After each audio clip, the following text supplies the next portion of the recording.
Well, good evening, everyone. Welcome to our municipal planning meeting for tonight, Tuesday, June 27th. I'll call the meeting to order at 6:05 p.m. And before we start, I'd like to introduce Miles Weeks. Miles is going to be helping us for the next few weeks while we get a full-time planner hired again. He's from the Fortin company, Fortin Planning, and they are a fairly big company with offices in Ottawa, Kingston, Toronto, and Sarnia. Okay. You run down to Sarnia every once in a while. He's got some projects down there. So I'll start off the meeting by just letting you know that this is a hybrid meeting. So there are people online that are calling in to get to be able to watch and get information, and they will be also able to speak during the public portion. During the public portion of the meeting, the following procedure will be taken for each applicant being considered. Mayor Logal, I will announce the application in order as listed on the agenda. And Miles will have the opportunity then to summarize the findings and give his recommendations. The applicants will be asked if they wish to add any further information or comments, and all the participants will be unmuted for this portion of the proceedings. The public will be asked if they wish to make any comments on the application. In order to be recognized by the chair, please approach by stating through your worship and provide your name. And I would like to make comments regarding this application. Once the chair has recognized you, you may be able to speak. Please try to refrain from speaking over someone else. And when you ask, if you do wish to speak, we'll ask you to come to speak into the podium right here in the center, okay? So first of all, we'll start off with our territorial land acknowledgement. Before our meeting gets underway, I would like to formally recognize the traditional keepers of this land, and specifically our neighbors of the Alderville First Nation, with a formal territorial acknowledgement. We respectively acknowledge that the Township of Allen-McCulderman is located on the Mississaugan-Ashanindic territory and is the traditional territory of the Mississaugan-Ashanindic. The Township of Allen-McCulderman respectively acknowledges that the Mississaugan Nation are the collective stewards and caretakers of these lands and waters in perpetuity, and that they continue to maintain this responsibility to ensure their health and the integrity for generations to come. And we'll move on to item 3, disclosure of pecuniary interest or general nature thereof. Seeing none from council, that'll be duly noted. Next, we have the approval of the agenda as circulated. Be it resolved that the municipal planning meeting agenda of Tuesday, June 27th, 2023 be approved as circulated. Could I get a mover and a seconder? Moved by Deputy Mayor Stover, seconded by Councillor Booth. Any discussions? All in favor? Motion's carried. Next, we have item 5, the approval of the minutes. And those would be from the minutes of Tuesday, May 23rd, 2023. Be it resolved that the municipal planning meeting minutes of Tuesday, May 23rd, 2023 be approved. Can I get a mover and a seconder for that? Moved by Councillor Ainsworth. Second by Councillor Booth. Any thoughts, errors, or omissions? Seeing none, all in favor? Motion is carried. Next, we have item 6, which is a public meeting for the new Danforth subdivision application. And just to introduce, we have Ruth Ferguson Althouse, who is the president of RFA Planning Consultants Incorporated. She works for the people that are proposing to develop this property, which is Fidelity, and she's their planner, and she'll be making a presentation. And I guess at the same time, I'd also like to introduce Ashley Weeks, Ashley Yearwood, I'm sorry. I think I got that a little bit mixed up. Sorry about that. You're both planners. And Ashley works for the County of Northumberland.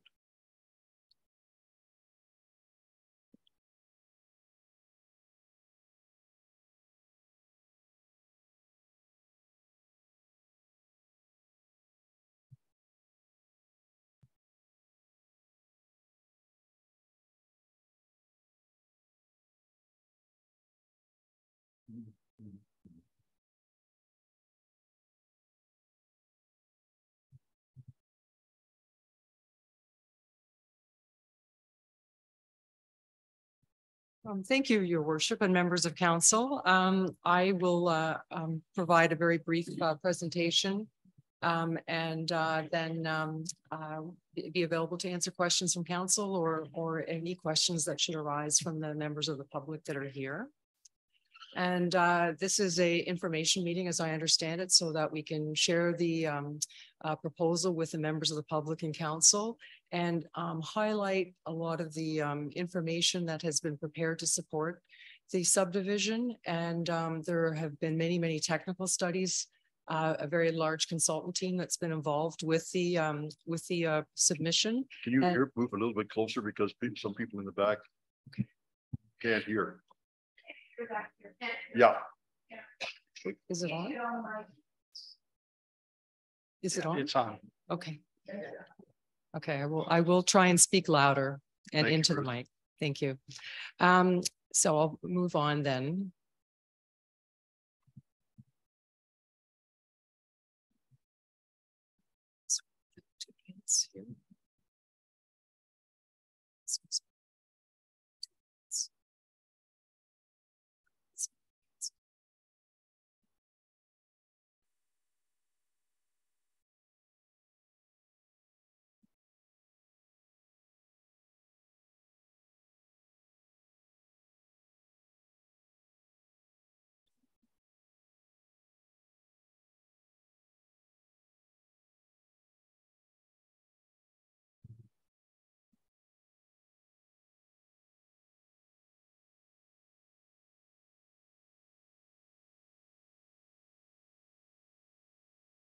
The site is 27 hectares. It's located on the east boundary of the Grafton's Hamlet settlement area. It has frontage on County Road 2 of approximately 51.7 meters. And apologize, I guess with the lights, that's not showing up very well. It has frontage as well on Old Danforth Road of 412 meters. The surrounding land uses are generally residential uses and rural uses within the settlement area. And to the east, those lands are outside of the settlement area for Grafton. It's a vacant site that has undulating topography with a low-lying area that is associated with a water course that bisects the property.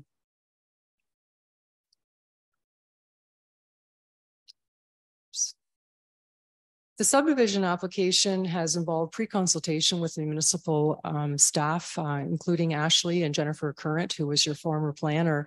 We've met with them on several occasions throughout that process, but also had a formal meeting with them in May of 2021 in order to receive the checklist for the submission requirements for the plan of subdivision application. And during that, leading up to the actual formal submission, we met with them on at least 2 occasions to review the design of the subdivision and receive some valuable input as to changes that they would like to see to the layout of the subdivision, which we made. So the submission was made in April of 2023. And since that time, through Ashley's work at the County of Northumberland, the technical reports have been circulated to various agencies and departments, including the municipality, as well as a number of peer review consultants. And that technical review is still underway.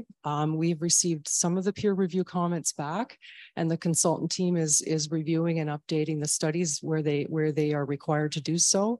And in other cases, the peer review is still ongoing. So in some cases, we don't have those comments yet. This is a list of all of the studies that were submitted, and my firm prepared the planning justification report. But there was also project engineers, hydrogeologists, environmental consultants, archaeologists, traffic experts, and those specialists that deal with meander belt and flood hazard assessment. So very technical requirements that were laid out to the consultant team. And here are the list of the studies.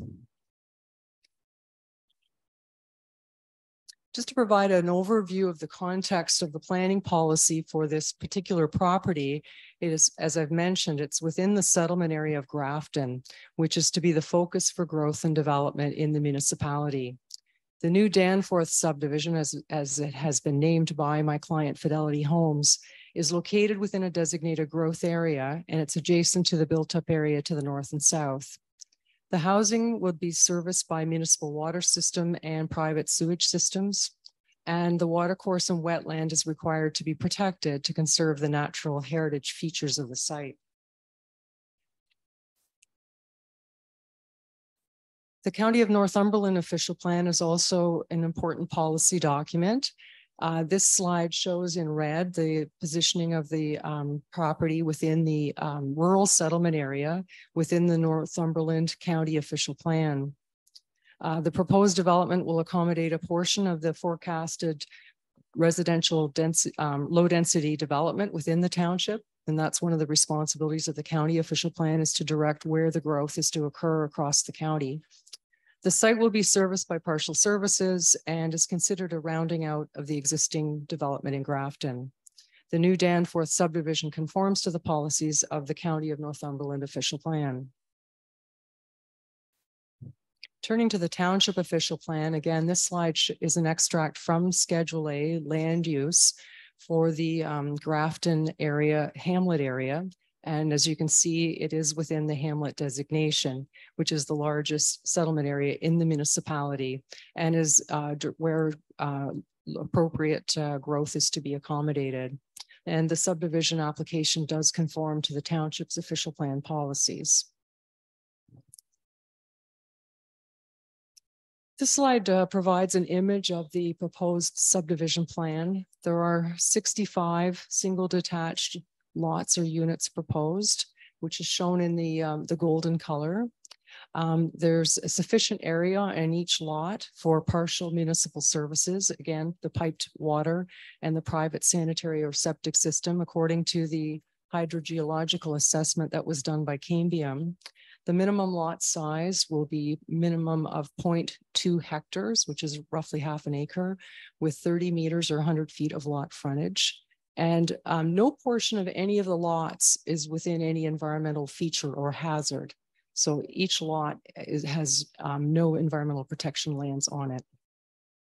The environmental protection lands are essentially the pale green lands with the blue features that you see bisecting the site. In terms of the internal road network, which is shown in the gray, the access to the subdivision is from both County Road 2 and Old Danforth Road to the south. And on the eastern edge of the subdivision, there are temporary cul-de-sacs provided so that in the future, if the Hamlet settlement boundary does extend, that there is an opportunity for those roads to be extended into those lands. The western edge of Street B, which is at the upper left-hand side of the image here, will be constructed as a temporary cul-de-sac, but it will connect to the lands that are just to the west that have also been approved for subdivision. And this was something that we discussed with Jennifer Current when she wanted to make sure that the two subdivisions had a proper access and connection between the two. The roads themselves would be to a rural cross section.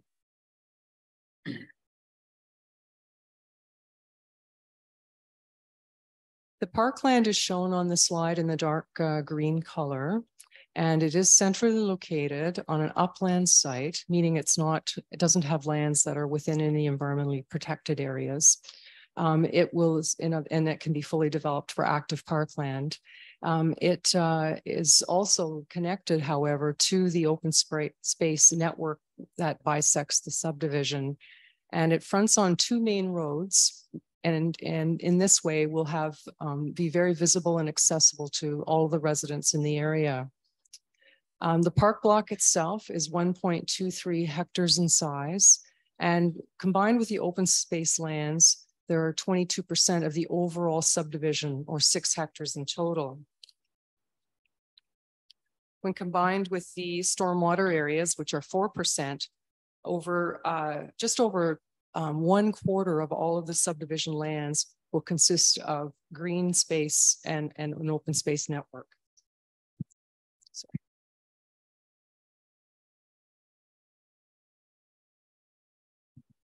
As a reference, Cambium prepared a hydrogeological assessment, and this work is being peer reviewed currently by Oak Ridge Environmental through the county. The subdivision itself will be, the sizing of the lots has been subject to the review by the hydrogeologist, so that there's sufficient area for both the on-site water systems and individual septic systems. And nitrates is one of the critical factors in evaluating the maximum density that can be permitted on site. There are advanced treatments that are systems that are being proposed here to reduce the concentration of nitrates on the site. And that is a reduction in nitrate of approximately 50% of a conventional septic tank. The proposed subdivision theoretically could accommodate a much greater density than the 65 lots that are actually proposed. And there's also sufficient area on each lot to accommodate both the single detached home as well as the on-site advanced sewage treatment systems.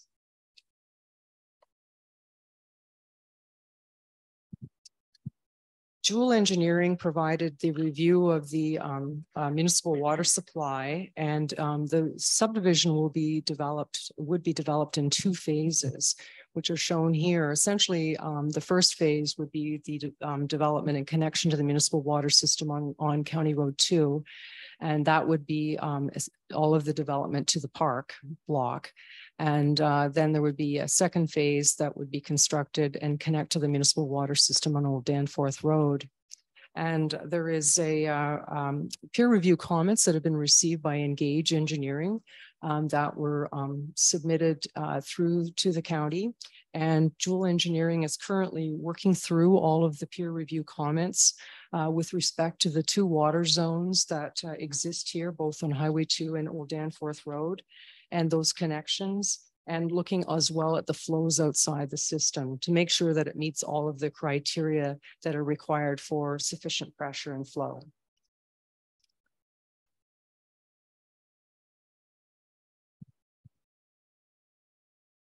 The stormwater management system is proposed to have 2 central wet ponds shown here in the bright blue that would be sized for enhanced quality treatment.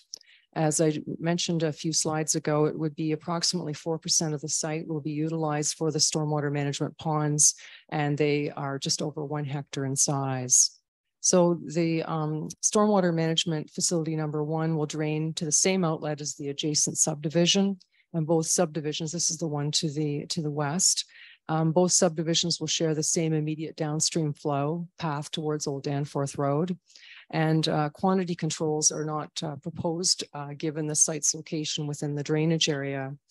And again, Engage has reviewed the stormwater management reports and has provided peer review comments to Joule.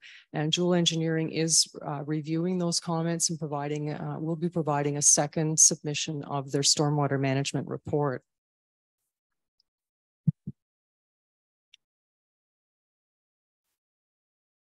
Cambium prepared an environmental impact study completed to identify all of the natural heritage features that are associated with the property that are required to be protected. And this is actually one of the first things that's done in outlining and designing a subdivision of this nature. So they had evaluated and assessed all of the wetland features on site and ensured that there were sufficient setbacks from those features within the subdivision itself. And as I mentioned, there is none of the environmental protected areas are within any of the parcel fabric. They're all within a central open space block. And there'll be a 30-meter setback and buffer from these wetlands to ensure the protection of them. The watercourse crossing as well, Cambium is reviewing this requirement for any crossing with the DFO requirements.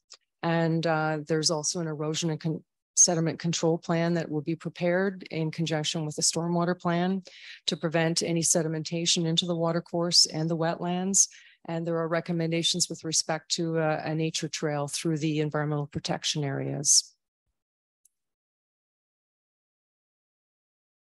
The next slides are fairly technical, and look, the Conservation Authority did require flood hazard assessments. So Jewel Engineering again has prepared that flood hazard assessment, and this slide shows some of the image from that particular report. And it was to identify any existing flood hazards on the site, and again provide recommendations for any crossing of the watercourse. So they have a number of technical requirements with respect to the areas that are considered any erosion or flood hazard areas, and all development will occur outside of those areas, as well as technical requirements with respect to the actual watercourse crossing. Water's Edge is another firm that was brought to the consultant team to prepare a meander belt width assessment. And this was to look at any long-term hazards associated with the watercourse on the property. And again, to ensure that all development occurs outside of the erosion hazard. So the recommendations of that report were carried forward into the design of the subdivision, and they have made recommendations with respect to the road crossing through the subdivision. And again, all of these reports are still being peer reviewed through the county and the municipality.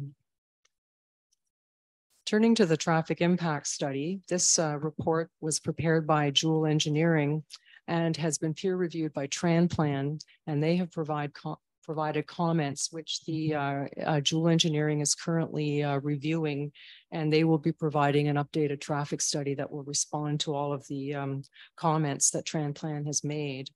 The study, the traffic impact study concluded that the subdivision would not have an adverse impact on the operation of the existing road network in the vicinity, but they did make some very specific recommendations to ensure that this be the case. The most important of these was that they have recommended that the speed limit be reduced on County Road 2 to 50 kilometers per hour, and that this be extended a distance of 145 meters east of the proposed County Road 2 site access. Also, of course, there'd be stop controls within the new subdivision. And furthermore, that Old Danforth Road will be upgraded from the intersection of Old Danforth Road and Purdy Road intersection to the new south side access. And this would be required that the developer bring this road up to municipal standards. So a little bit more about the response to the TranPlan review comments. Jewel has undertaken more traffic counts to account for traffic from the school activity, because their previous traffic counts were undertaken in July during the peak summer traffic month. They're also undertaking additional sightline analysis that was requested by TranPlan, and to ensure that traffic safety considerations are paramount. With respect to some of the construction and traffic impacts during the construction phase of the subdivision, there will be dust controls that will be required through the subdivision agreement, such as calcium, mud mats, and street sweeping. And they will also, Fidelity had indicated through the review of the recent public comments that the number of trucks would not exceed 50 per day, and that any other concerns would be reflected in the subdivision agreement and in terms of the actual truck activity on site.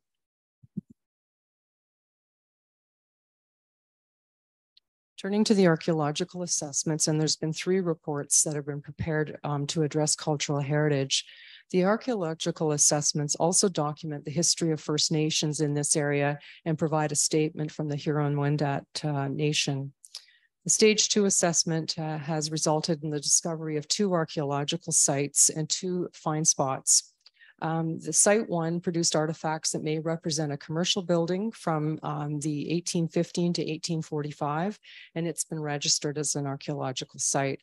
And it's typical of 19th century homesteads and commercial operations. Both sites, in fact, are very typical of that. The second one being a log cabin from a homestead. These sites required stage 3 archaeological assessment.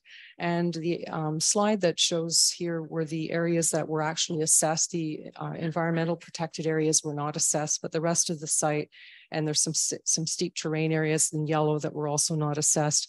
But many of the areas were done through a hand pit survey as well. The rest were done through a survey that's done by a pedestrian survey, which is essentially walking through the furrows when the site is plowed.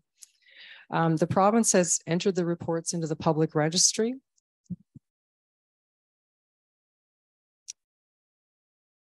And then furthermore, the stage 3 reports have been completed, and they provide a very detailed evaluation of the artifacts that are found. It's very interesting reading if you want to know more about the history of that area and the surrounding area. Findings or conclusions of the stage 3 archaeological assessment is that there's additional stage 4 mitigation that will be required. That work is underway, and this would include a combination of both excavation and partial avoidance and protection of those areas.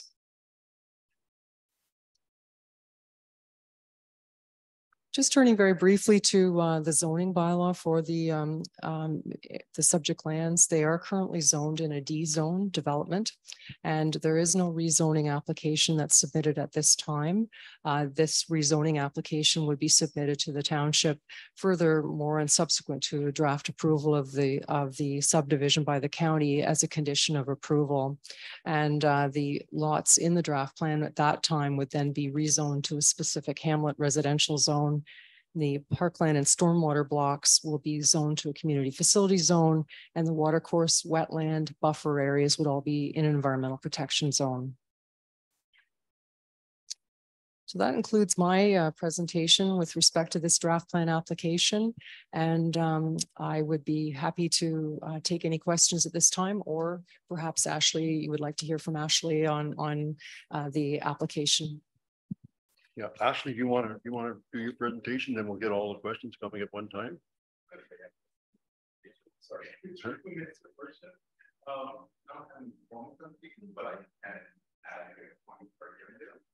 Okay. Thank you, Ruth.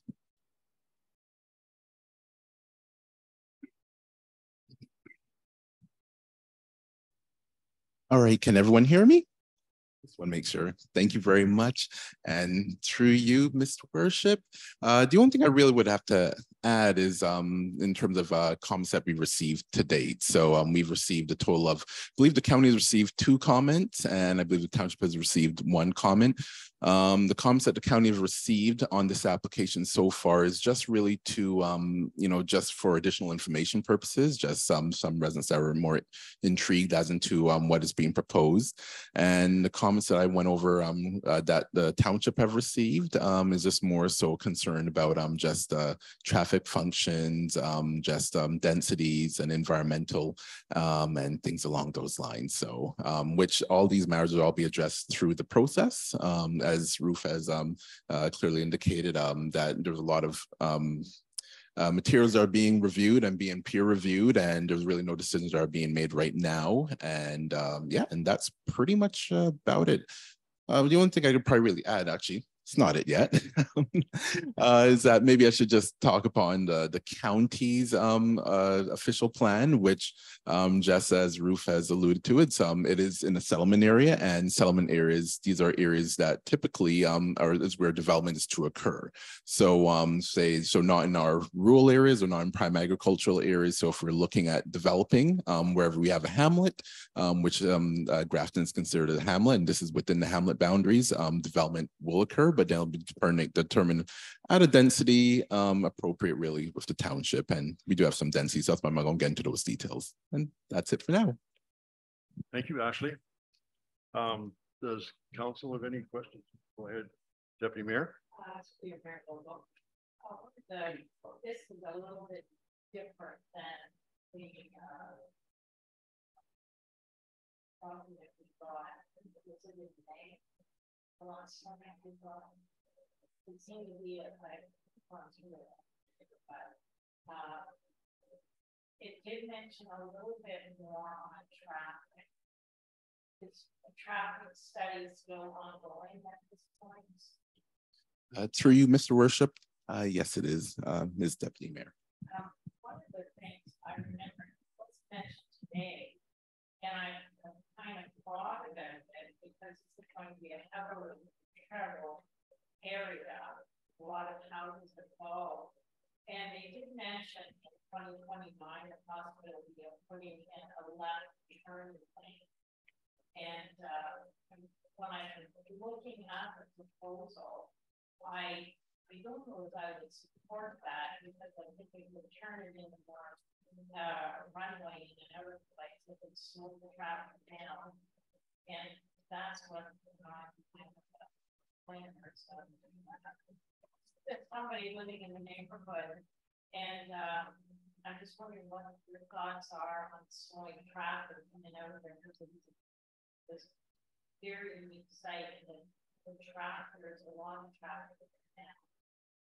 And through you, Mr. Worship, I can't remember, is County Road 2 an EDR, like an, I guess, emergency detour route? No. Oh, not officially. All right. Okay. Ultimately, really, that's where the TIS, the traffic information or traffic impact say, it will detail those things. It'll look at the different possibilities as into whether or not traffic lights, if there's enough population to warrant traffic signals and things like that. So sometimes, I mean, I don't know what the numbers are. Similarly, I'm a planner, not an engineer, so whatever that could be, there might be like a particular cutoff point. So but as part of our review, I believe that this is being peer reviewed at the townships level. That is one thing that could be reviewed if that is of a concern, to see what it may be like if there's traffic. I mean, like, say if you have a traffic light from what there isn't, if there's not. So I'll be honest, I haven't looked into the details of the traffic impact study to determine whether or not that's what they're proposing. But that's where it would come about in terms of, like, say, what decisions that are made from that. That's what the engineer would say. Go ahead. Just to clarify,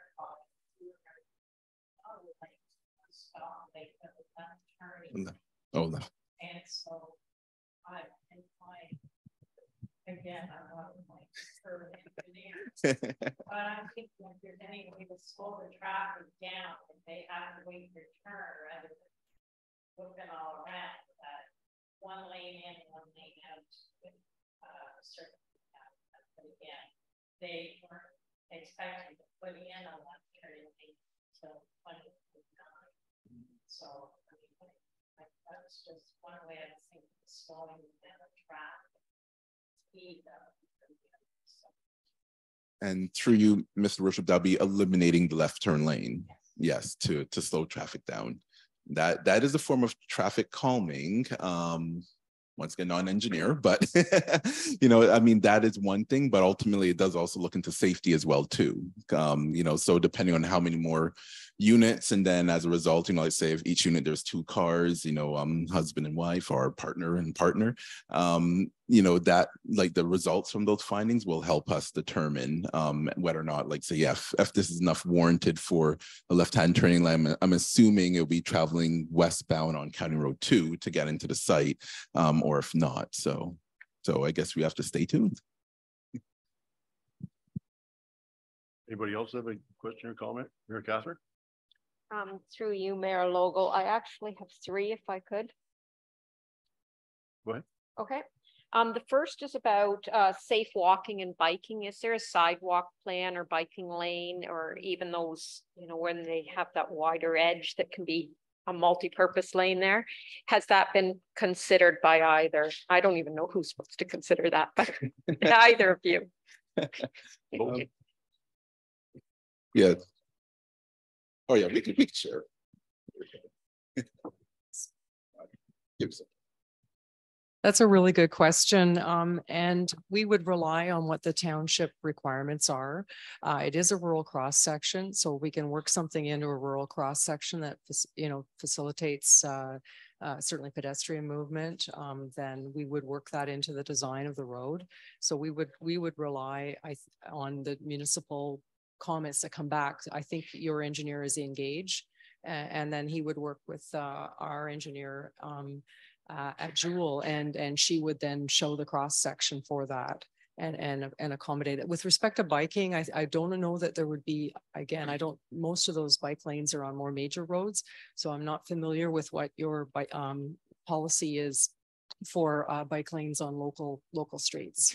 I don't know if it's a policy or not, but when Glens of Antrim was done, you're familiar with Glens of Antrim? Yes. They put about 4 or 5 feet wider on each side of the road, and that was supposedly to accommodate both walkers as well as bike lanes. Great. Yeah, no, I think that's a really good point to make sure that that's reflected in the roadway design. Certainly we positioned the park so that it was very central, that everybody could walk to the park, and that it was in a safe location, and that it had good accessibility from those two streets. And the other thing that, if I can, Mary Catherine, the operating costs to do a sidewalk in the typical way where it's 10 feet away from the road or from the properties, that's very expensive to maintain on per operational costs. So. Yes, I understand. Okay. Go ahead, Mary Catherine. My second is the hydrological study said we could have 125 versus 65. Right now, there's certainly people looking for housing in the missing middle, so smaller units on smaller lots that are allowing, the average worker to be able to afford a home. And sort of related to that, I've had some seniors living in the community who said, I'd love to retire there into a lot. And they specifically wanted to know whether quadruplexes could be built on those lots. Those, again, really good questions. And we had some conversations with Jennifer about increasing the density, because when we started this subdivision, we were following your HR zone, which are even larger lots. I think they're an acre. And we were able to then essentially get the half-acre lots and get those to work with advanced treatment systems. And certainly obviously the soil conditions are conducive to mitigating the nitrates in the soil from the private systems. And we do get into challenges with more density on private septic systems. So that would be something we'd have to take back to the hydrogeologist and see how that could work. I mean, if there was sanitary sewer system here, then we would definitely be looking to that and working on the other projects with Fidelity Homes. They certainly like to add and mix in the density and the housing topologies. Okay, and so, the quadruplexes. And so that again is a function of the private sanitary system, and can we, if there's some other examples in Grafton, we'd be interested in that, where if they have been able to put more density on a private septic system. Okay, and maybe if I can, just to carry on from that, are these designed to take any secondary dwellings? They could be. I mean, presumably your policies do allow secondary dwellings, yes, as set out. So yes, certainly they could. Okay. And Fidelity is doing that in some of their other subdivisions. Thank you. And the last one is very specific, Mayor Logo. The water capacity you talked about to the homes, but for the fire hydrants. Yes, no, that's very important. And that's part of the peer review comments that came back on looking at the water supply. And I talked to the engineer about all of those comments. And she said, we've been in touch with Lucy and we're working on those comments that came back from the peer reviewer to do further assessment on the pressure and the supply for fire safety. Okay, thank you. Mike, did you have your, go ahead. Yeah, through you, Mayor Logo. Well, I'm just looking at this, the addition here with remarks, concerns from Carol Jones, Wendy Gregg, and Cindy Stone. I just wonder, it looks like most of their questions have been answered. Oh, we're going to give them an opportunity. Going to give them an opportunity? Yes. Okay. Yep. After council. Do you have any more, Greg? Through you, your worship, to Ruth. I just had one question. You've probably already answered it, but the roads in this subdivision, so they're going to be a regular type road, not those ones where you see like they're 3/4 of a size. So when one car parks on one side, it's tough to get around. Are they? They would be your rural cross section that's approved by the municipality. Like we would rely on whatever the township requires for roads that would be incorporated into the subdivision, and the detailed design of those roads in the agreement with the municipality. Okay, thank you. And I like the comment you made, Mr. Mayor, about the ones that we see already where it's quite a nice wide road. So somebody can walk along there, you know, or have their bike or something. Okay, thank you. I guess I have a couple. The stream, will that be on private property? Will it run through private property, or is that? No, it's all within one open space block. Okay. What the proposal is, and working with Ashley and Jennifer on the design, is the proposal is that would all become that entire section, as I said, it's about 22% of the subdivision, would all be one large block of both active and passive parkland. So the active parkland would be the darker green, and then the rest of the lands would be part of a trail network and an open space block. And you would expect the municipality to take on those? That's what the proposal is. Okay. And there would be a trail that the developer would develop through that area as part of the subdivision design and construction. And I guess my other question is regarding Road D, I believe it's called, which is down in the south portion of it. And Yes. Can you tell me about how long that intersection is between Old Danforth, the part that's actually used now, and basically the corner, and where that new road comes through?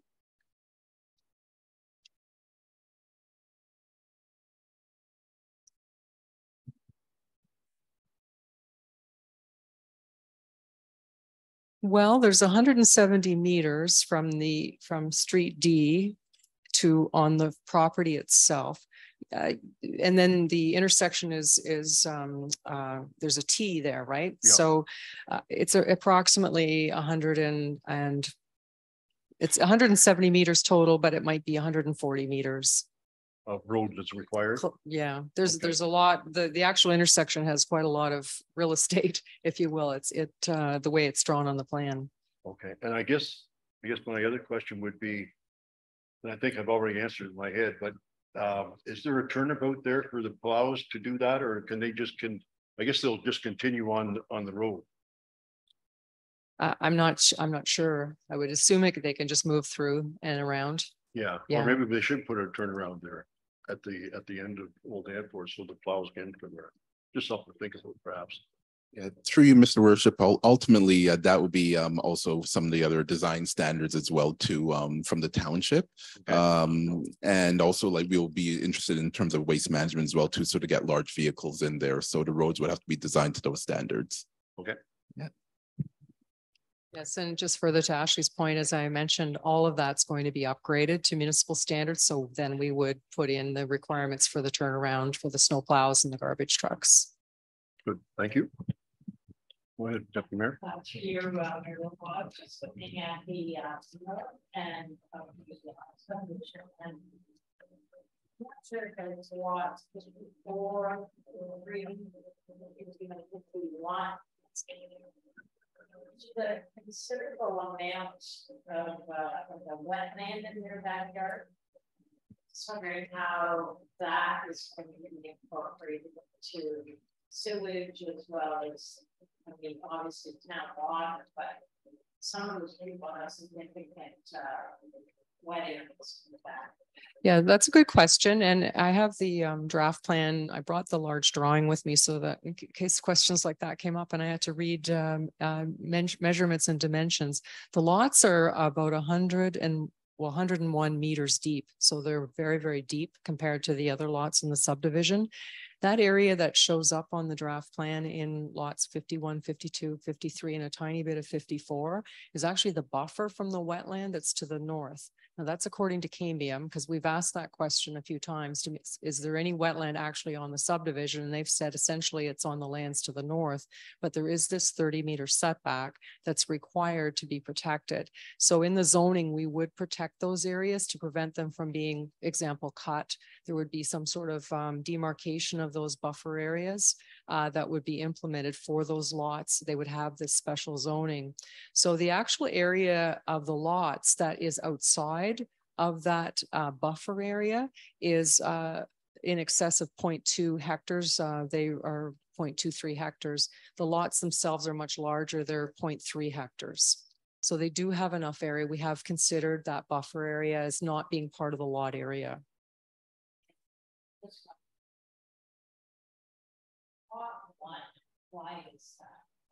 Lot 1 is 31 meters wide, 31.7 meters wide.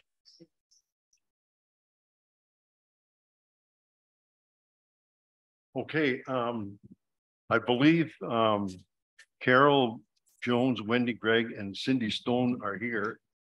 They did send in a report.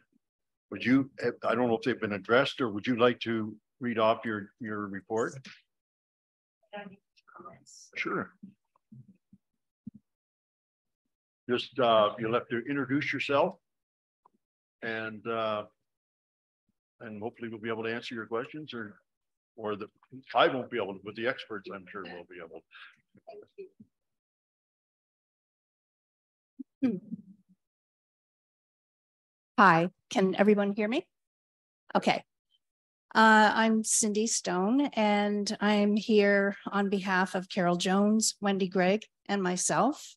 So thank you for allowing me to speak, Mayor Logal and Deputy Mayor Stover, Councillors Ainsworth, Booth, and O'Neill. And I just want to recognize the new planner, Pat Kemp, and Alexandra. Thank you. We put together a few questions because we live on County Road 2, and we had some very serious concerns about how this new development would impact the traffic in our area. So I'm glad to hear that some of the questions that are in our report have been answered, or in our submission have been answered. But there's still quite a few questions and quite a few concerns from the residents that live in this area. So I just want to kind of reiterate that we have some serious concerns about the traffic there. There are residents with children and residents who walk on County Road 2.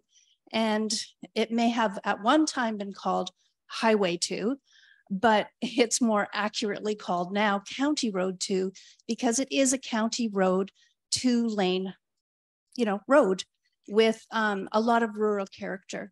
And so the residents in this area that live there with children and without want to, I guess, express our concern and our hope that the road and the entrance and exits into this new development will maintain the rural character that is our town and is our township and is in the township of Alnwick Haldeman's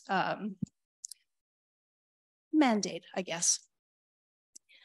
So that's mainly what I want to add to it. Some of the questions were answered, that there will be reports coming out. There's no clear answer to what we're wondering yet, but there are reports, and there are reports coming, it sounds like. So hopefully these will be made available to the residents in the area so that we can see what's happening. So thank you. Thank you, Cindy. Thank you. I'm going to open it up to other members of the public. And I've got this young lady over here first.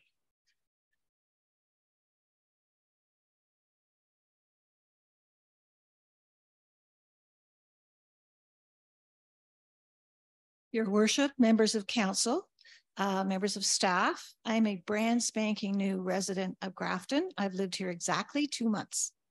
Welcome. And I love it. Welcome. And I love it. I have a bunch of questions. We didn't catch your name, I don't think. Oh, I'm sorry. My name is Suzanne Elston. Suzanne Elston. Elston, yeah. Thank you. I have a bunch of questions. First of all, is a copy of this report that was presented available? Despite number of requests, we heard about every fifth word. And the previous speaker spoke very clearly and we heard. So it's important for the people who came here to be able to see the report because we didn't hear it. I would suggest that if you go home, you could probably be able to watch it live, or not live, but tomorrow. It'll be on the website. Okay, perfect. Thank you. Or YouTube, I guess. Okay. Or a hard copy. Okay, thank you. I have a few people that were sitting around me who didn't get anything. So, okay. My first question is related to Bill 23, which has been a very controversial piece of provincial legislation that has opened up for municipalities the developments of wetlands, previously protected agricultural lands. The part of Bill 23 that concerns me is the powers that it gives municipalities to waive development charges either in their entirety or partially. So this encourages new development. But what that does is it puts the weight of the cost of developing a community on the existing taxpayers. And I've worked with a group that has done some studies around this. And for example, the town of Whitby, which is a well-developed community, the impact of waiving development charges on new development for the existing taxpayers has been estimated from anywhere from 5 to 20% increases in property taxes. So my question to this council is, will you be allowing the developer to either waive or only partially pay the cost of the infrastructure that will be borne, if not by the developers, but the existing residents who are already paying tax? That's my first question. There is a lot of great infrastructure going into here, municipal sewers, municipal water. Those are costly infrastructure items. Many people who live here, myself included, do not have access to town sewers. And again, are the existing taxpayers going to be paying for the access to these infrastructure improvements? Just to clarify, perhaps, there are no municipal sewers going in the subdivision. Oh, because the presentation, the one thing I did hear was city, town, city, water, and sewers. Okay, well, it was private. Okay, so that's good. But water, municipal water, private sewer okay, system. okay. Again, we couldn't hear it. Okay. The other thing that I didn't see any reference to is we are in a climate crisis. This subdivision, however beautiful it is building more of the same. Large private homes, separate houses. Is there any consideration being given to prepare what we would call a climate ready subdivision? So the orientation of the houses on the streets, the fact that there may be 220 volt outlets in the garages, so that if people want to buy electric vehicles, they don't have to redo the infrastructure. I recently installed a heat pump on my home. It's brilliant. This would allow these houses to be pretty close to carbon neutral. Is there any requirement, if you're buying a luxury home, you have the affordability to in fact purchase a home with a heat pump in it? And this significantly reduces your greenhouse gas emissions and effectively could make your house close to climate neutral or carbon neutral. Mixed housing and urban intensification. The province is kind of talking out of both sides of its mouth because it's allowing these sprawling communities, but it's really important that we have mixed use housing. The comment was raised, thank you very much, Councillor, about housing for seniors.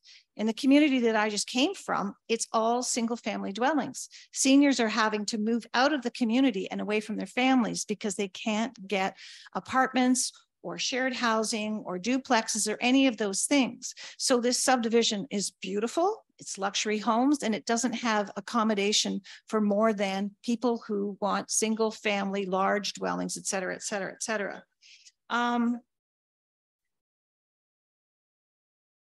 Highway 2, County Road 2. I, again, recently just moved here, but coming over, I live on Clitheroe Road, coming from the east, I have missed my road 3 times. It's a very high speed access. The talk about reducing the speed is a great one, but I don't understand why you have this little bottleneck going into the subdivision. I think for traffic calming, it would be much better if it was accessed from the two roads on either side. It strikes me as being a major accident waiting to happen. Again, I just came from a rural home that was in the county. It was up on a hill, and we could literally count the number of accidents that would happen on that hill. So yeah, climate is the big thing for me. Bill 23, I would really like to know from council if they are prepared to waive or partially waive development charges for this community, because all of your existing taxpayers will be bearing the weight of that. And why aren't we asking for some kind of climate accommodation to these beautiful homes? If you're buying these kinds of luxury homes, you can afford to pay those sorts of things that would reduce the greenhouse gas emissions of this community. And I guess finally, my question is, Conservation Authority, have you looked at climate modeling? Have you looked at creating climate adaptation in this area so that you don't have these massive infrastructure problems when we do have these 100-year storms every 5 years? Those are my comments. Thank you for the opportunity. Thank you very much. And as I said, thank you for joining us.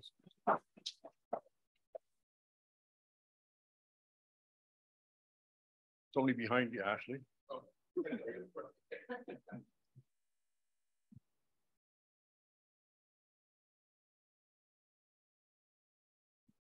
Well, thank you for giving me the opportunity to bring up my points.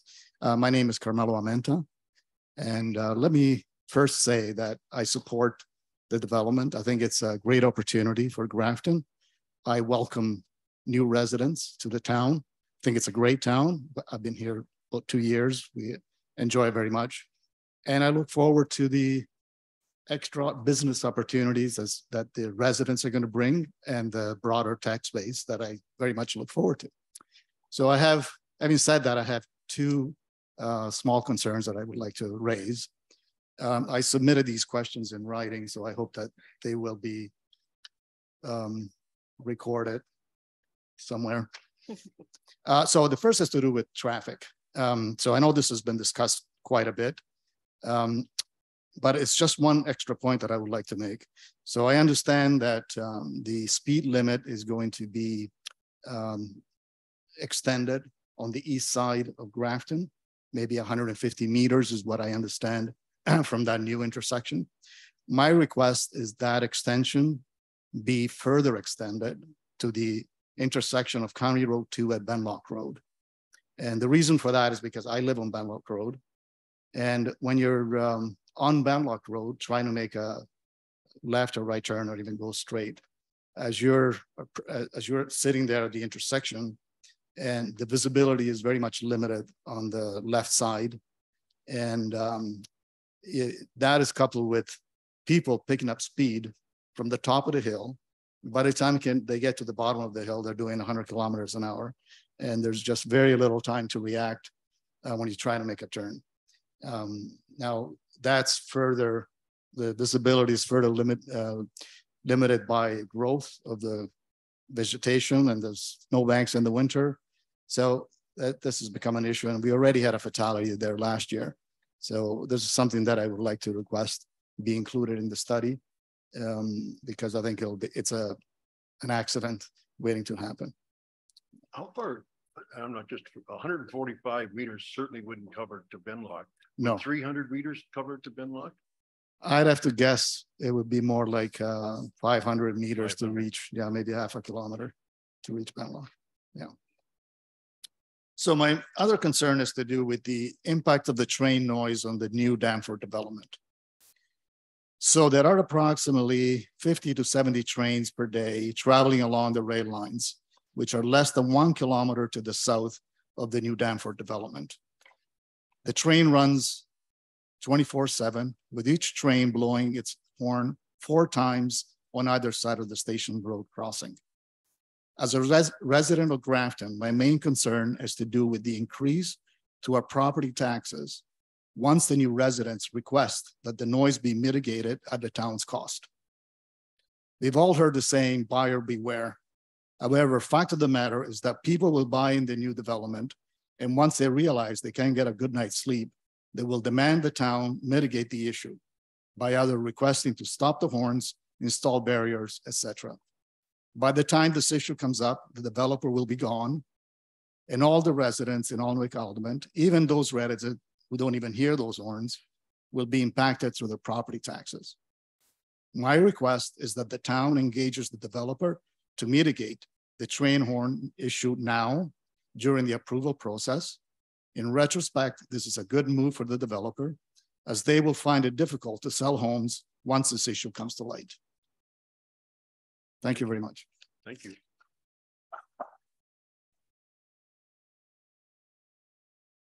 I've got this young lady and then Liam at the back. Go ahead. Yes.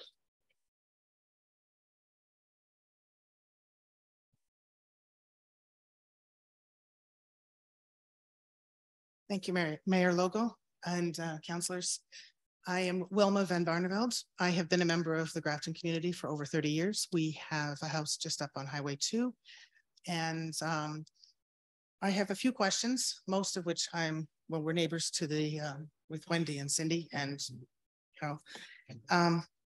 Anyway, so the report, from what I could hear, I have a few questions that go through that a little bit. So the stormwater ponds that they're going to be putting in, I noticed that they're right along the floodplain area of the environmental protected area, which is fine. But what are they going to do around those? Are they going to put plantings around that? Are they going to be fenced? How are they going to protect that area from overflow into the streamline for the flooding on that? And are they being required to use native plantings that, if you go to any place that doesn't have invasives, you will know that the native plantings help to prevent a lot of the flooding, more so than a lot of greenhouse preferred plantings that people think because they're pretty. And so I was wondering what the developer was doing about the plantings. Do I get any answers now, or do I wait? I don't know if they want to answer that right now, but they're writing down those questions. And Okay. if you ask the question, I'm sure that I know they will get back to you. Okay, good. Because I'm worried about when there's flooding, and because there will be, even though people say it hasn't happened in 100 years, we know that that always happens again anyway. But the 30 meters from the wetlands, and then when that water comes down from there and spills over from the storm ponds onto that flood area and then washes down past Purdy Road and Old Danforth, where's it going to go? Because there's a whole lot of houses along Purdy Road and there's a wetland on the backside there as well. Are they going to be the receiving end of the flooding on that end? And how is that to be preferred? Like, have they really watched how that's going to happen? Because I know that there are minimums that they have to adhere to, but my concern is if they just do the minimum, is it going to be enough for those who are further down on the flood line when that water comes through? That's also part of the preventing the erosion part. She talked about the erosion being part of erosion control being part of it with the subdivision such, but the environmentally protected area and the stormwater ponds also need to have an incredible amount of erosion protection there. So it becomes more of a sponge rather than a catch-all and then a runoff. The gentleman before me was talking about moving the 50-kilometer sign. When the presentation was happening, they mentioned 145 meters to the east, which doesn't even get it to Cherry Hill Road, which doesn't even get it down the side of the hill. So down and getting it down to Benlock and Shelter Valley Road intersection is closer to 900 meters. And that makes a lot more sense to me. They need to slow down before they get up that hill, and they need to slow down or stay slowed getting down that hill. So all of his arguments make a lot of sense to me. What else? Oh yeah, then the traffic studies were done in July, peak summer, but I want to know what year. Because we've just come out of a pandemic where traffic has been nearly negligible for a couple of years. And then in the last year or so, it seems like it's more than the previous COVID years combined in some cases and sometimes. And although we are not officially an emergency detour route, it is used as that by anybody who knows Old Highway 2 from past years. And so they don't go all the way north up to Centerton Road and the like. They take Highway 2. I used to joke with an old neighbor of mine, on some days we could sit out there, sell sandwiches and access to our bathrooms and make thousands because people were stop and go in the front of our house. So if we have trouble coming from Coburg and turning into our driveway, which is on the north side, how much more difficulty are they going to have coming out of that subdivision line? My question is, why do we even have to have an access there? Can the access not be down on Old Danforth Road exclusively? And then make two of them, one closer to the Purdy Road and then one further along the Old Danforth as they're doing an extension past the farmhouse there. Because then the traffic along Highway 2 and coming into Highway 2, I mean, I'm foreseeing accidents. And then it becomes, well, when a couple of people are killed on a corner there, turning left and people zipping around that over that hill, oh, now we're going to put in something to figure it out. I want that stuff to be figured out before we have to deal in a death accident on that corner, because I can see it happening. Because every time I went looking into the bylaws to see if we could find, or I could find, the distance for sight lines that are considered safe along an intersection, and this one that busy. I mean, in the country and out in the county, when we have hidden intersections, the traffic is not nearly as much as it's going to be on that county road too. How far is it considered safe for somebody to see down a road to make a reasonable left-hand turn in or out of that road that's safe, even at a 50 kilometers? And I don't think the sightlines are there, at least not what I would consider safe, not at that particular position on Highway 2. That's a hill. And it drops down far on the east side and it coasts down into Grafton. So I'd like to see the reports on where the safety is on that. And we also have a bike lane on Highway 2, although it's not official. You're supposed to go down to the Lakeshore Road, but there's a lot of bikers that come across on that paved shoulder. And now you're going to put an intersection in there that's going to have how many houses coming through? 65 lots that could easily come out onto Highway 2. It's also going to cause traffic issues on Lyle Street turning north to get to the highway for those who are commuters who purchase property in that subdivision. I'm worried about the way the study was done, and maybe the study should be done a little bit more deeply to actually think about the people that are living now in this area, the people that are going to be moving into the area, and how the flow we as a community in Grafton want to see the traffic lines. Because I know it's not the best thing to have it all come up on Station Road either. So I'm not sure how to make that a much better way, at least along Highway 2. I am concerned for the safety as much as anybody else is. I think, yeah, the bike lanes especially for that. And then the 2029, a left-hand turning lane, is that when the subdivision is supposed to be finished? That's the other question. Why would you then put in a left-hand turning lane? Why, if you're putting in a subdivision, why don't you do everything at the same time right away? I guess just me thinking, if you're going to make it there, then do it all at one time, or don't do it because it's not safe. And I think that covers it. Okay, all good questions. Thank you very much. Liam?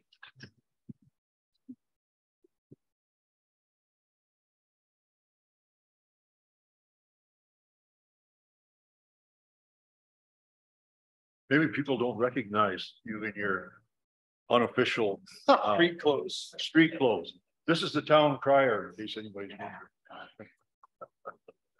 Thank you, Mayor Logal. And thank you for your presentations today.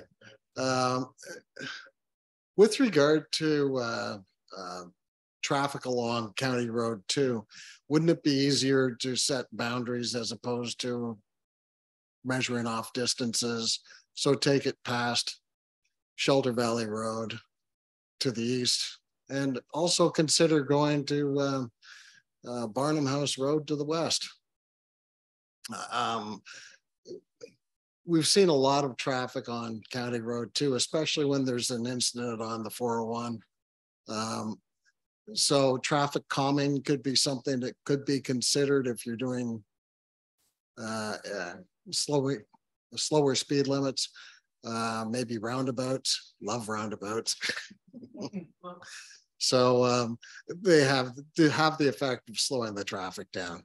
With regard to railroad train noises and level crossings, I'll give you a story from Bracebridge. It was a family doctor who'd lived there for 35 years and called me up one day and said, "Can't we do anything about the traffic?" Sorry, the train whistles. And I said, "Bill, how long have you lived in that house?" He said, 35 years. "And it's just an issue now?" He said, "Well, no, it's only when the kids visit." So it's, if you're not used to it, you're not used to it. You do get used to it.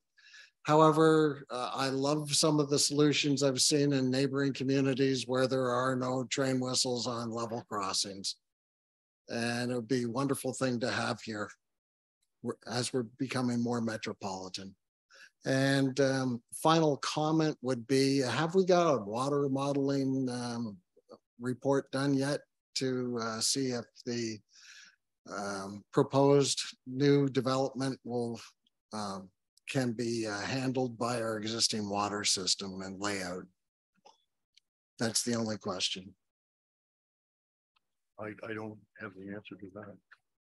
So nothing yet? Is there one ordered?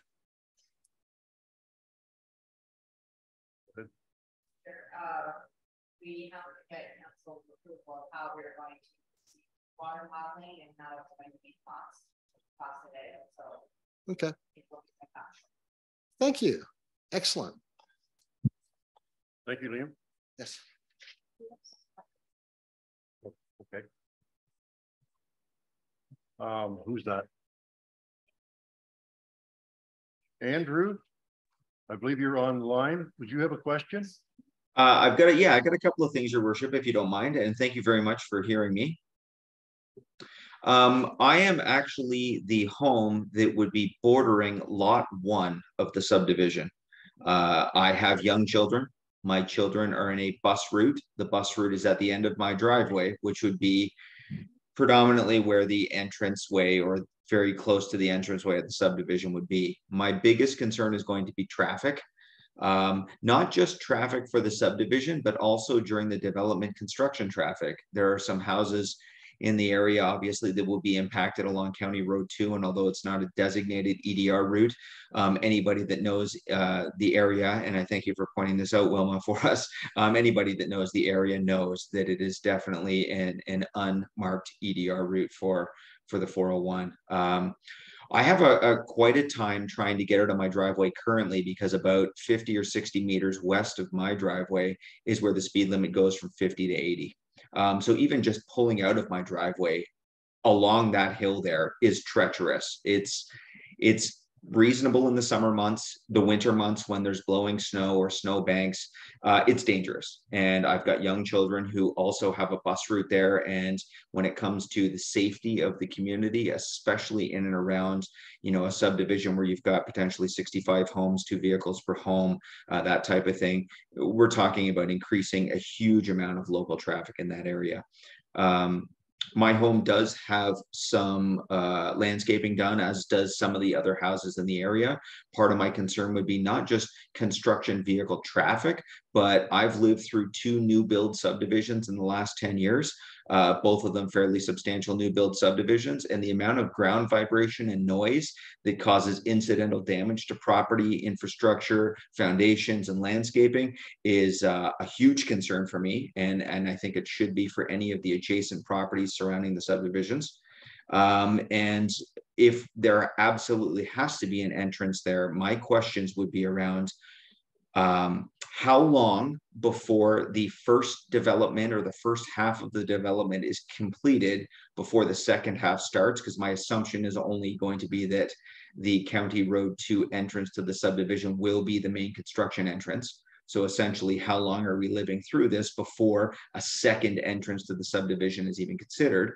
And the second thing would be, as far as the construction vehicles go, what measures are going to be put in place to ensure the safety of the property and the landscapes of the people in the surrounding area that will be directly impacted by that?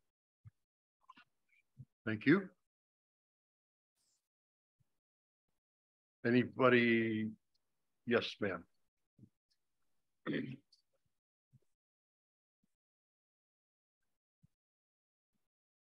Hello, my name's Kirsty Lambert. I do live in Grafton. I grew up in Port Hope, but I've made my home here.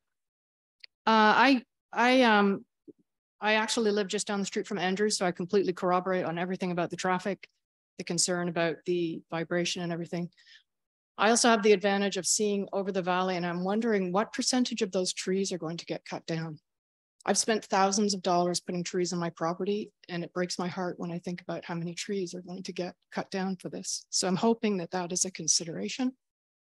I guess just the other thing, and again, I'm probably one of 4 people here.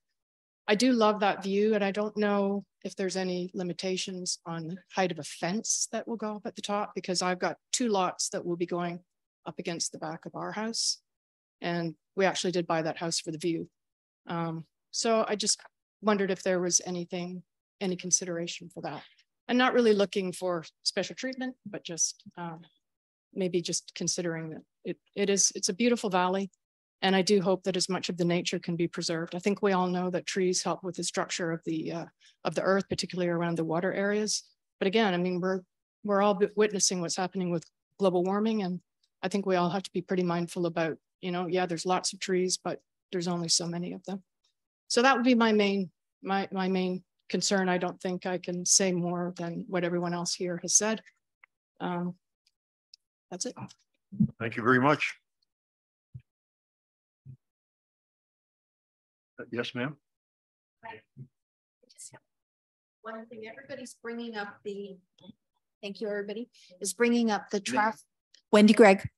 Everybody's bringing up the traffic, but the one question is, why does it take to 2029 to reduce the speed from 80 to 50? And so I think that should be done right away.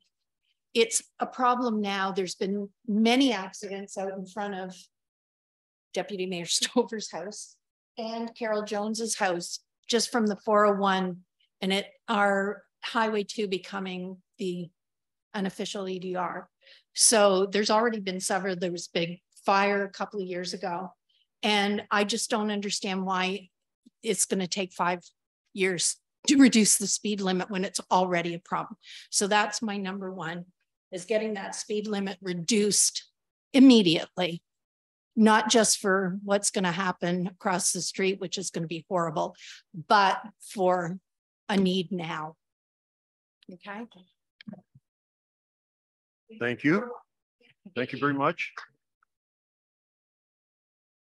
Al, Ashley's writing all these down. He works for the county. That's a county road, and I'm sure he's taking those notes back with him. Okay.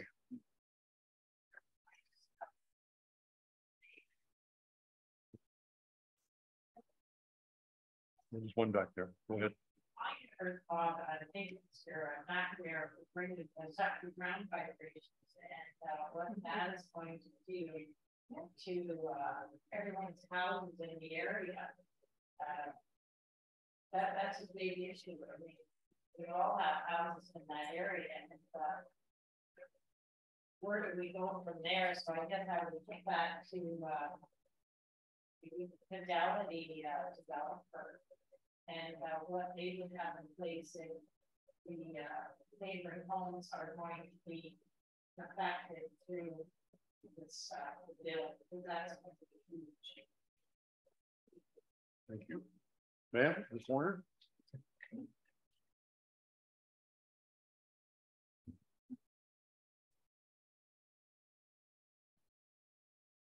Lynn Caswell here. And with the howling of the air handling system. You might want to upgrade this thing, just saying, just a little bit of input. Okay, so the other bit is I live on Old Danforth Road. There's currently no, well, I guess a pathway would be even nice on the side of the road. You mentioned it before you were mayor, and you also live on that road. It's a bit treacherous as it is now. So you add traffic into the mix, whether it comes late, much later, or it's the 11 home that may, subdivision, whatever it's called, right across is going to maybe come first before this 65 home thing. And they're going to link up, is my understanding. So this is, in the 11 home one, I know it's a separate meeting, but they brought up the magical number of 11 cars. Well, this is not Ozzie and Harriet times in the 1950s. So most people have 2 cars or more. And the design of the road, let's just say it's made for a racetrack down at Purdy Road anyhow.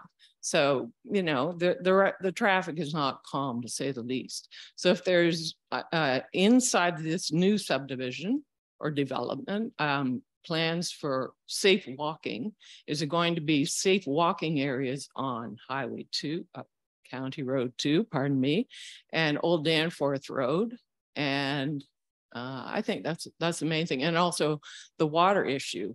I'm very concerned about the water supply being adequate for this number of homes, and also, at whose cost.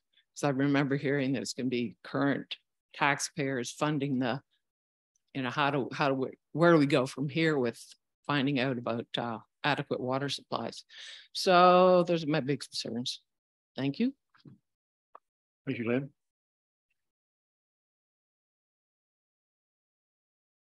Okay, well, thank you very much, everyone. I'm sure Ruth and Ashley have a few questions that they're going to be taking back to consider. About how long does that take to get some of those answers back, or is there an idea for that, or?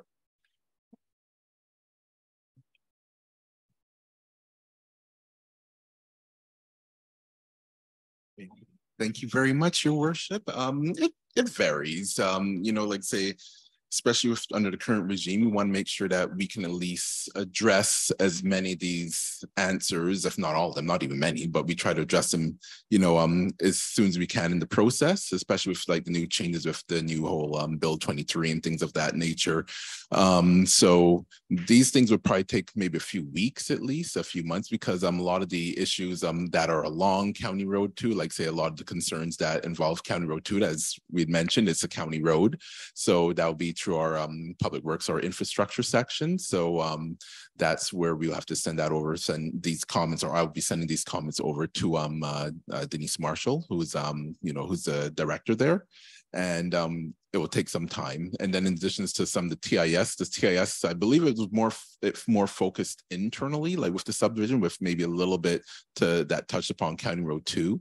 But once again, all those things would have to work in harmony accordingly. So it'll be looking at a few weeks, maybe a few months before we can really kind of get everything all assembled. May not be like, there might be certain responses that, may not be favorable, but then, like, I think as long as the most important thing I find is that, we use these forums at least to kind of get the point across that, we need to have that there's concerns with the speed limits, and that, there's certain traffic potential calming or different measures that may need to be enforced. But once again, that's through our public works section. Yeah, we were just commenting on that calming traffic. We were fortunate about 2 months ago. There was they were having some problems in the little town of Port Hope, north of Port Hope. What's it called? Canton. Welcome. No, it's on County Road 9. Garden Hill. Garden Hill.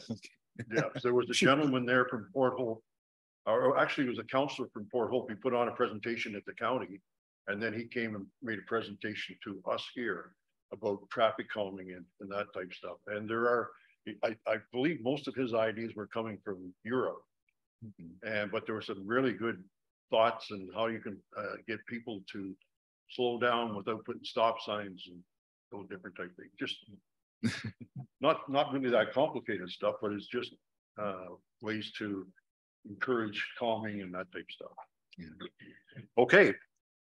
Well, thank you everybody for coming. Ruth, thank you very much for being here. Ashley, there might be some more stuff that might come up. I'm sticking around. So we're going to move on to communications. And first of all, we have correspondence from Nick Stanulis dated May 18th, 2023 regarding extension to a draft approval phase 2 of the Rice Lace Estates. So everybody's had an opportunity to read that.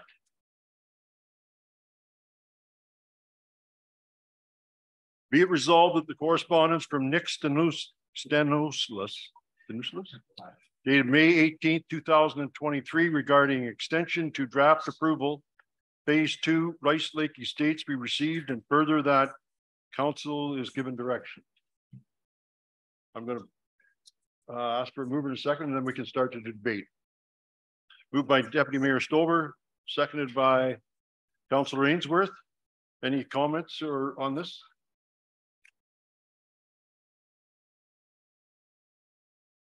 I guess the only thing I would like to see, I want to make sure that, in my opinion, that we're working with the county.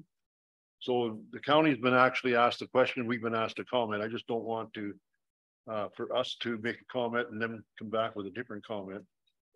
So I think we should just check with the county to make sure that we do that. And so perhaps we should defer this until we've had an opportunity to do that.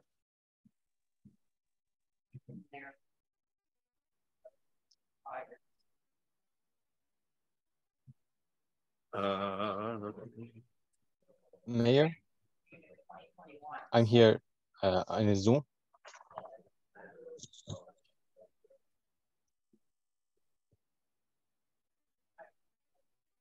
Works with oh, okay.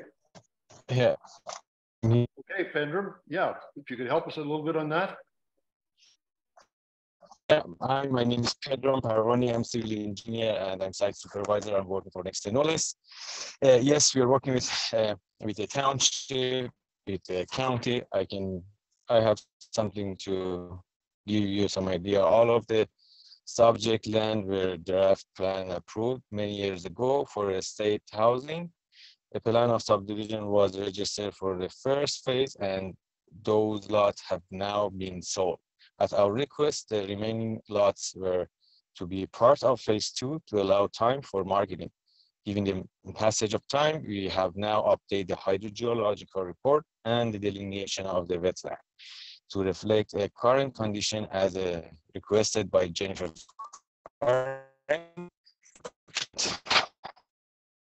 We have now completed addressing all of the remaining issues concerning phase 2 and anticipate a finalization in the upcoming months. We are working with the Wayne Fair brother final form of the subdivision agreement for phase 2, which has been prepared on behalf of the team. So yes, we are in touch with all of them. And even we had a meeting with the twin Campbells regarding this extension. As I said, we update our geological report and they pre-review, they have a positive idea, and again with the delineation, it happened. We surveyed a lot.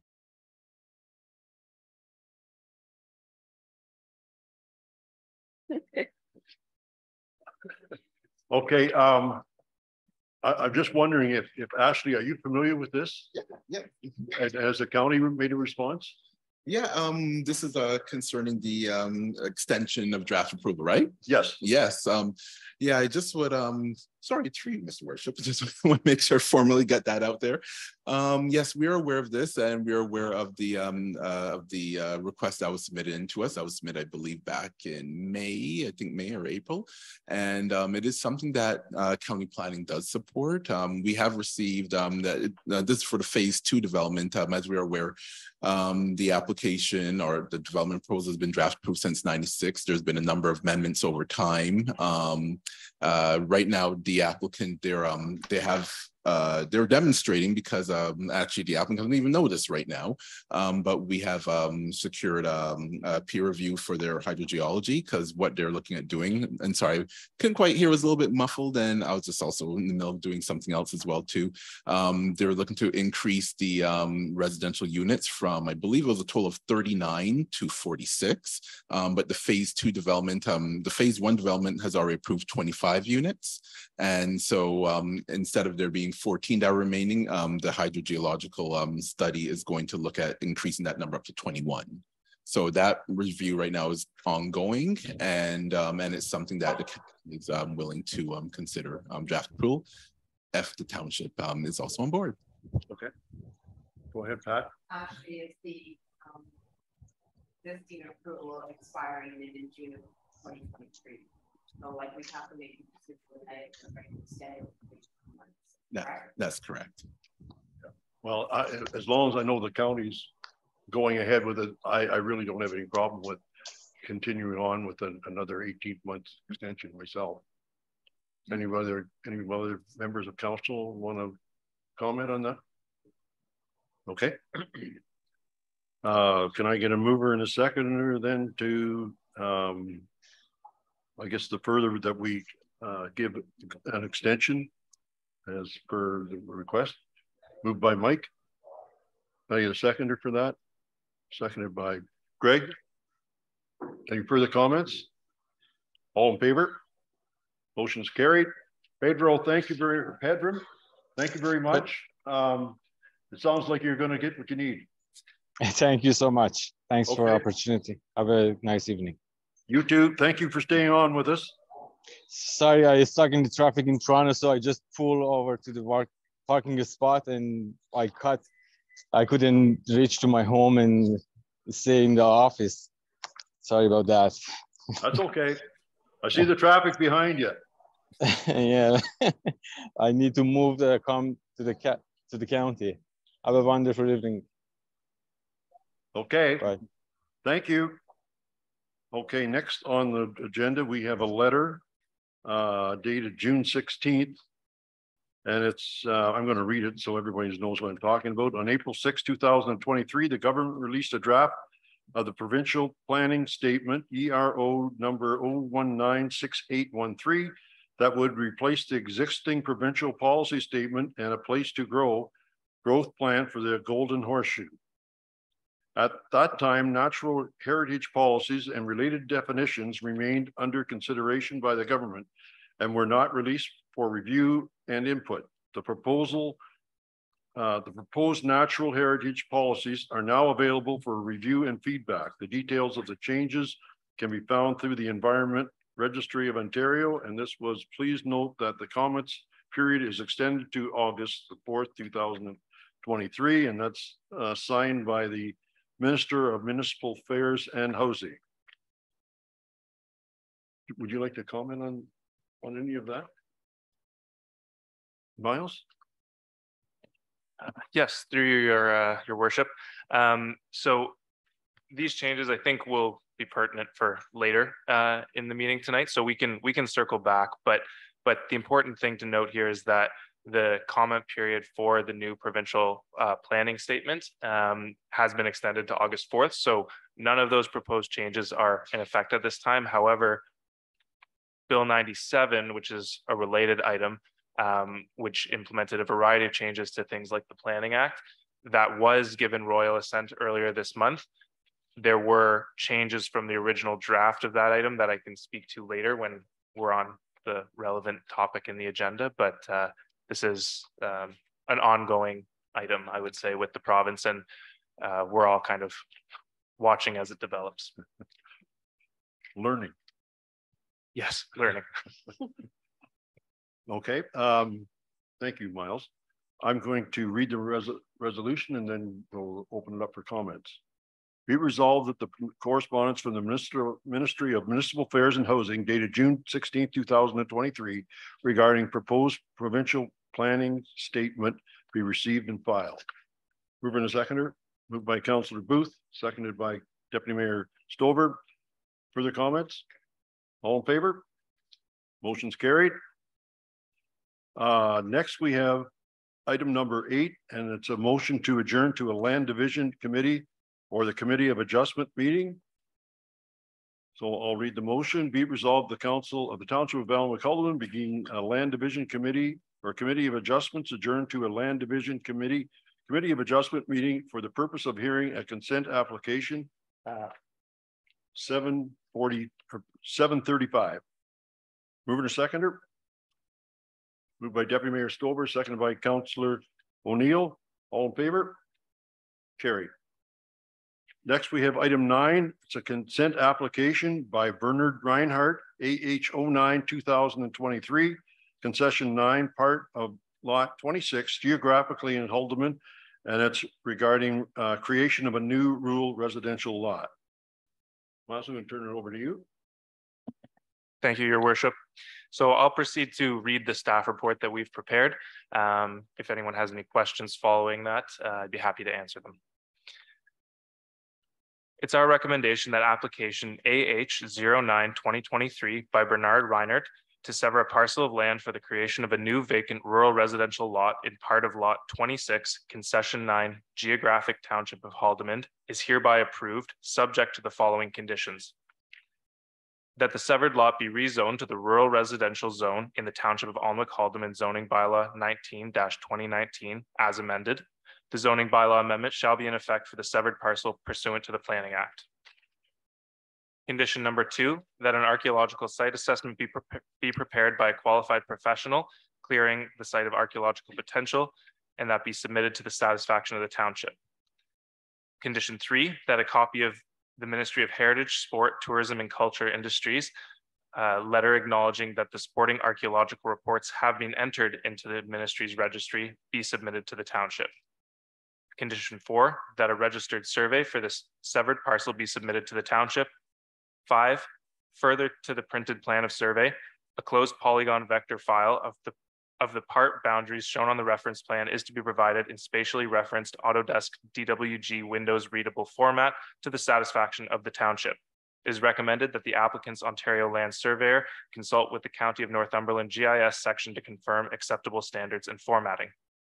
Condition 6, that a draft transfer for the severed parcel be submitted to the township.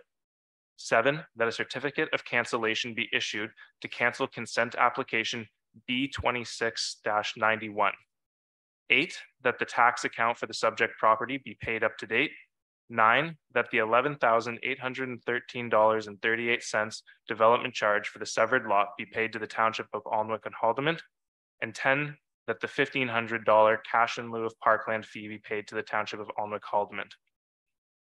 So background on the file.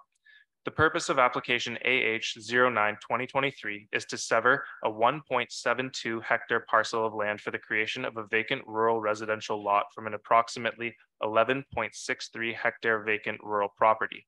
A copy of the severance sketch submitted with the application is attached as figure 1 to this report. The subject property is located north of Packer Road in the northwest section of the geographic township of Haldimand. The property has been cleared and is under active agricultural cultivation, with the exception of a wet area that traverses the central portion of the property and a forested area in the northwest corner of the property. There are large tracts of agricultural land in this general area. There is an approximately 0.83 hectare rural residential lot that was created immediately northeast of the subject property fronting on Packer Road. One unoccupied livestock barn has been identified on the adjacent property to the east at 527 Packer Road. For the existing policy context, we'll first look at the provincial policy statement, as well as the growth plan for the Greater Golden Horseshoe. The subject property has been designated rural and environmental protection in the Township of Alnwick-Haldimand official plan, and as such, while the PPS must be read in its entirety, the policies contained in sections 1.14 and 1.1.5 of the PPS in particular pertain to this property. The majority of the property is located in the rural designation. Permitted uses in rural areas are the management or use of resources, resource-based recreational uses, residential development, including lot creation that is locally appropriate, agricultural uses, agricultural-related uses, on-farm diversified uses, and normal farm practices in accordance with provincial standards, home occupations and home industries, and other rural land uses. The proposed severed lot is a locally appropriate rural residential lot, while the retained lot will be a viable agricultural parcel. Section 1.1.5.4 of the PPS states, development that is compatible with the rural landscape and can be sustained by rural service levels should be promoted. The proposed severed and retained lots are compatible with the rural surrounding land uses. When directing development on rural lands, section 1.1.5.5 of the PPS states, development shall be appropriate to the infrastructure which is planned or available and avoid the need for unjustified and or uneconomical expansion of this infrastructure. Both the proposed severed and retained lots have frontage on Packer Road, a year-round municipally maintained road. Both the severed and retained lots are large enough to accommodate the requisite private services, and comments from Northumberland County Septic Inspection Services indicated that they have no objection with the proposed severance. Compliance with the minimum distance separation requirements is mandated by both the PBS and the Township of Alnwick-Haldeman official plan. There's an unoccupied livestock barn located at 527 Packer Road, and an MDS calculation was prepared for this facility, which resulted in a 241 meter setback requirement. The proposed severed lot is located approximately 367 meters from the livestock barn located at 527 Packer Road, which is outside the required MDS setback. There is also sufficient room for the construction of a single detached dwelling on the retained lot outside of the MDS setback. The growth plan permits the creation of new lots in rural areas where appropriate zoning permits the development. Northumberland County has adopted official plan amendment number 1, establishing a natural heritage system in accordance with the growth plan. OPA 1 identifies natural heritage features on the subject property, including significant woodlands and a watercourse. However, OPA 1 has not yet been approved by the Ministry of Municipal Affairs and Housing, and as such is not yet in force and effect. Until such time, the proposed development generally conforms to the growth plan. Mapping provided by the Lower Trent Conservation Authority shows a tributary of Rice Lake that traverses the central portion of the property. Under the growth plan for the Greater Golden Horseshoe, the watercourse is a key hydrologic feature, and any development with 120 meters of a key hydrologic feature requires the completion of a hydrologic study. The proposed severed lot is located more than 120 meters from this feature, therefore hydrologic evaluation is not required. There are no natural heritage features or hazards on the proposed severed lot, and the Lower Trent Conservation Authority has indicated that they have no objection to the proposed severance. Next is the Oak Ridges Moraine Conservation Plan. The northwestern corner of the subject property is located within the boundary of the Oak Ridges Moraine Conservation Plan and is designated natural core area. However, the proposed severed lot is located entirely on rural lands outside of the ORMCP. As such, the policies of the Oak Ridges Moraine Plan do not apply to the proposed severed lot. Moving on to the Northumberland County official plan. The majority of the subject lands, including the proposed severed parcel, are designated rural area in the Northumberland County official plan. A small portion of the site is located within the Oak Ridges Moraine, as discussed previously. The rural area designation is intended for agricultural, rural housing, woodlots, and industrial and commercial uses that are appropriate in rural areas. The intent of the rural area designation is to accommodate a variety of land uses that are appropriate for a rural location and a limited amount of residential development where such development will not preclude continued agricultural and non-residential uses. The Northumberland County official plan indicates that the creation of lots is governed by the policies of the local official plans and recognizes that rural settlement areas are to be the focus of growth. As discussed in section 2.1 of this report, Northumberland County adopted OPA number 1, which established a natural heritage system in accordance with the growth plan. However, OPA 1 has not yet been approved by the Ministry of Municipal Affairs and Housing and is therefore not yet in effect. Accordingly, the application conforms to the intent of the county official plan as it supports the limited creation of new lots for rural residential development where they can be adequately serviced and not adversely impact farming operations in proximity to the subject lands. As discussed above, an MDS calculation was prepared, which demonstrated that the proposed severed lot is sufficiently set back from nearby livestock barns, and that the construction of a single detached dwelling can be accommodated on the retained lots without infringing upon the MDS setback. This application is consistent with the intent of the county official plan, as it permits the creation of limited residential uses in rural areas. Moving on to the township's official plan. The subject property is designated rural and environmental protection and aggregate resource on Schedule A to the Township of Almac-Haldeman official plan. Policies pertaining to the rural designation are located in section 5.10 of the official plan. The rural designation is applied to lands that are of marginal value for agriculture and have potential for non-agricultural development. Permitted uses in the rural designation include agricultural uses, agricultural-related uses, on-farm diversified uses, small-scale commercial and industrial uses which serve or are related to rural economy, farm-related residential uses, and non-farm related residential uses. Thank you. The proposed severed lot would be considered a non-farm residential use and is permitted in the rural designation. As per section 5.10.3 of the official plan, all new lots in the rural designation are required to comply with the minimum distance separation requirements. As discussed earlier, an MDS calculation was prepared for an off-site livestock barn, and the proposed severed lot is located outside of the minimum setback. Section 4 of the official plan contains the land division policies. A plan of subdivision is not required where 3 or less lots are to be created. The proposed development satisfies the general criteria for a severance as outlined under section 4.2.1 of the official plan. Both the proposed severed and retained lots have frontage on Packer Road, which is a year-round municipally maintained road. Section 4.2.4, subsection 3 of the official plan contains policies for residential severances in the rural designation. These policies were reviewed, and the proposed severed and retained lots will be appropriately sized rural and rural residential lots. However, where the land holding is less than 36 hectares in area, only 2 severances may be permitted. It is noted that 2 severances have already been approved for the subject lands in 1991 and 2022, respectively. In order to permit the proposed severance, a certificate of cancellation for application B-2691 shall be required as a condition of approval. Section 3.10 of the official plan states that sensitive land uses, i.e. residential uses, should not be permitted to locate within 300 meters of lands designated as aggregate resource on Schedule A.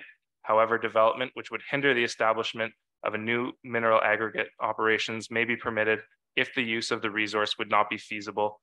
The proposed land use serves a greater long-term public interest and/or issues of public health, safety, and environmental impact are addressed. Given the relatively small size of the aggregate resource area and the adjacency to natural core areas within the Oak Ridges Moraine, the resources are unlikely to be utilized. Lands designated environmental protection are environmentally sensitive lands and may include water courses, areas of natural and scientific interest, and wetlands, among other things. The proposed severed lot is located entirely outside of the lands designated environmental protection. The LTC have also provided comment that they have no objection to the proposed development. Like the PPS, the official plan policies require proposed developments to be appropriately sized to accommodate the proposed use and requisite services, which in this case are private septic systems and private wells. As discussed in section 2.1, the Northumberland County Septic Inspector reviewed this application and concluded they have no concerns with the proposed severance. The proposed severance is consistent with the policies set forth in the Township of Almac-Haldeman official plan and maintains the general intent of the official plan policies for rural severances. Moving on to the zoning bylaw. The subject property is zoned rural RU on Schedule A of the Township of Almac-Haldeman zoning bylaw 19-2019. The RU zone permits a wide range of uses, including single detached dwellings, agricultural or farm uses, forestry uses, and bed and breakfast establishments, along with many other uses. The minimum lot size in the rural zone is 5 hectares. The proposed 1.72 hectare severed lot is smaller than the minimum lot size for the rural zone and should be rezoned to the rural residential zone, which permits a single detached dwelling on a minimum 0.4 hectare lot. The proposed 9.91 hectare retained lot will comply with the rural zone provisions and does not require to be rezoned.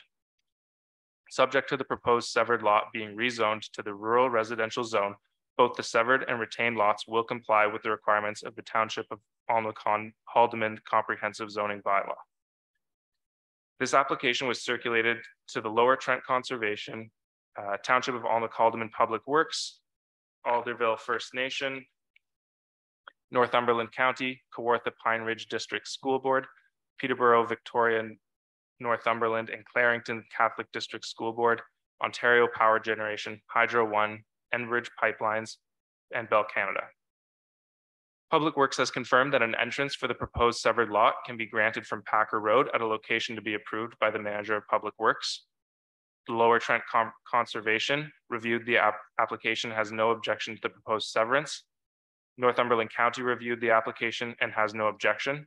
A separate well and on-site sewage system are required for each new dwelling constructed within any newly severed and/or retained parcels. A detailed review of the sewage system and a permit will be required for any new dwelling prior to the issuance of a building permit. No comments were received from Bell Canada, Alderville First Nation, Kawartha Pine Ridge District School Board, Peterborough, Victoria, Northumberland, and Clarington Catholic District School Board, Ontario Power Generation, Hydro One, or Enbridge Pipelines. Notice that this application was circulated to all registered owners of lands within 60 meters of the subject property on June 6, 2023, and a sign was posted on the property that same day. No comments have been received to date. The proposed severed lot is located in a rural part of the municipality on Packer Road, a year-round municipally maintained road. There are no natural heritage or natural hazard features on the proposed severed lot, which is located more than 120 meters from a wetland. Both the severed and retained lots are appropriately sized rural residential and rural parcels compatible with surrounding land uses. This application is consistent with the provincial policy statement, generally complies with the growth plan for the Greater Golden Horseshoe, and maintains the intent of the Township of Alma-Calderman official plan. That's all. Thank you, Miles. There's a drink there for you if you need one. Thank you. Does the council have any questions for Miles? Go ahead, Mayor Catherine. It's just something we haven't come across, the certificate of application. Could you just explain that a little more to me since it's new to me? Through you, your worship. Just to clarify, did you mean the certificate of cancellation? Cancellation, sorry, yes, I do, number 7. That's to be quite honest, it was new to me as well. It's a relatively new provision that has been granted by the province through the Planning Act. It essentially allows council to cancel a previous consent. So it's a fairly technical matter, but essentially it's revoking a previous consent that was granted. So a severance will cease to exist. And in this case, it was one that was completed in 1991. Okay, that's interesting. Thank you. I see Bernie's on the, Bernie, the applicant is on the Zoom. Do you have any questions or comments, Bernie? No, thanks. Thank you, Bernie. Anybody else? Straightforward. Okay, we'll move on to number 10. Motion to reconvene to the municipal planning meeting. Be resolved that the council of the Township of Alma-Calderman, being a land division committee. Excuse me, Mayor Logal, before we reconvene, we should pass the motion or deal with the motion. Yeah, I think you should. All right. Okay. Can I get a mover and a seconder to receive? Moved by Councillor Booth, seconded by Deputy Mayor Stover. All in favor? Motion's carried. Motion to reconvene to the municipal planning meeting. Be resolved, the council of the Township of Alma-Calderman, being a land division committee of adjustment, reconvene to the municipal planning meeting at 7:55 p.m. Mover to seconder. Moved by Councillor Ainsworth, seconded by Councillor Booth. Any discussion? All in favor? Motion's carried. Next, we have a public meeting for zoning applications. The application is from Bernie Reinhardt, Z08-2023, bylaw 53-2023, concession 9, part of lot 26, geographically in Haldeman. Be it resolved, the application Z08-2023 to amend the zoning on parcels of land owned by Bernie Reinhardt legally described as part of lot 26, concession 9, geographically in the township of Haldeman, from the rural zone RU to the residential zone RR zone in the township of Elmwood, Haldeman, zoning bylaw number 19, 2019, as amended, be approved. And further, that a bylaw will be passed later this meeting. Mover and a seconder. Moved by Councilor Ainsworth, seconded by Deputy Mayor Stover. Any discussion? All in favor? Motion's carried. Number 12, business arising from the previous minutes. And this is an application by Keith Bridgman, AH01 2020, concession 4, part of lot 18, geographically in Elmwood. Miles, do you have any, going to lead us through this, please? Yes, through your worship, I'd be happy to. So we have a report here from Jennifer Current, dated wherever that date is, February 23rd, 2023. The long and the short of it is that this report remains accurate based on current policies that are in force and effect. Now, I understand there's some question regarding Bill 97 and the new PPS that was put forward by the province. The new PPS, as I mentioned earlier, the comment period for that has been extended to August 4th. So the policies and the changes associated with that are still in a review period and are not in force and effect. So we still operate under the 2020 provincial policy statement. Now, Bill 97, it included language that would have permitted up to 3 severances on an agricultural lot. And as I understand it, that's largely the crux of the issue with this application. The current policy framework does not permit any residential severances on prime agricultural lands. So the way the report by Jennifer is written speaks to the current policies which do not permit such severances. The new policies that were in draft form suggested that the province was considering allowing up to 3 severances on these types of lots. Now, the province did give royal assent earlier this month to Bill 97. However, they removed the draft policies relating to the agricultural severances. So that's not to say they won't ever come into effect, but they've certainly been put on pause, I think would be fair to say. And we're waiting for a comment period through August 4th to complete. To find out really what the province wants to do. So at this time, it's status quo in terms of the applicable policies at this moment as we speak.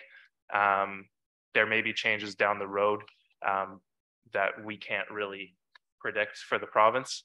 So my recommendation would be to defer the application until further clarity is provided by the province on their policy direction for severances in agricultural lands.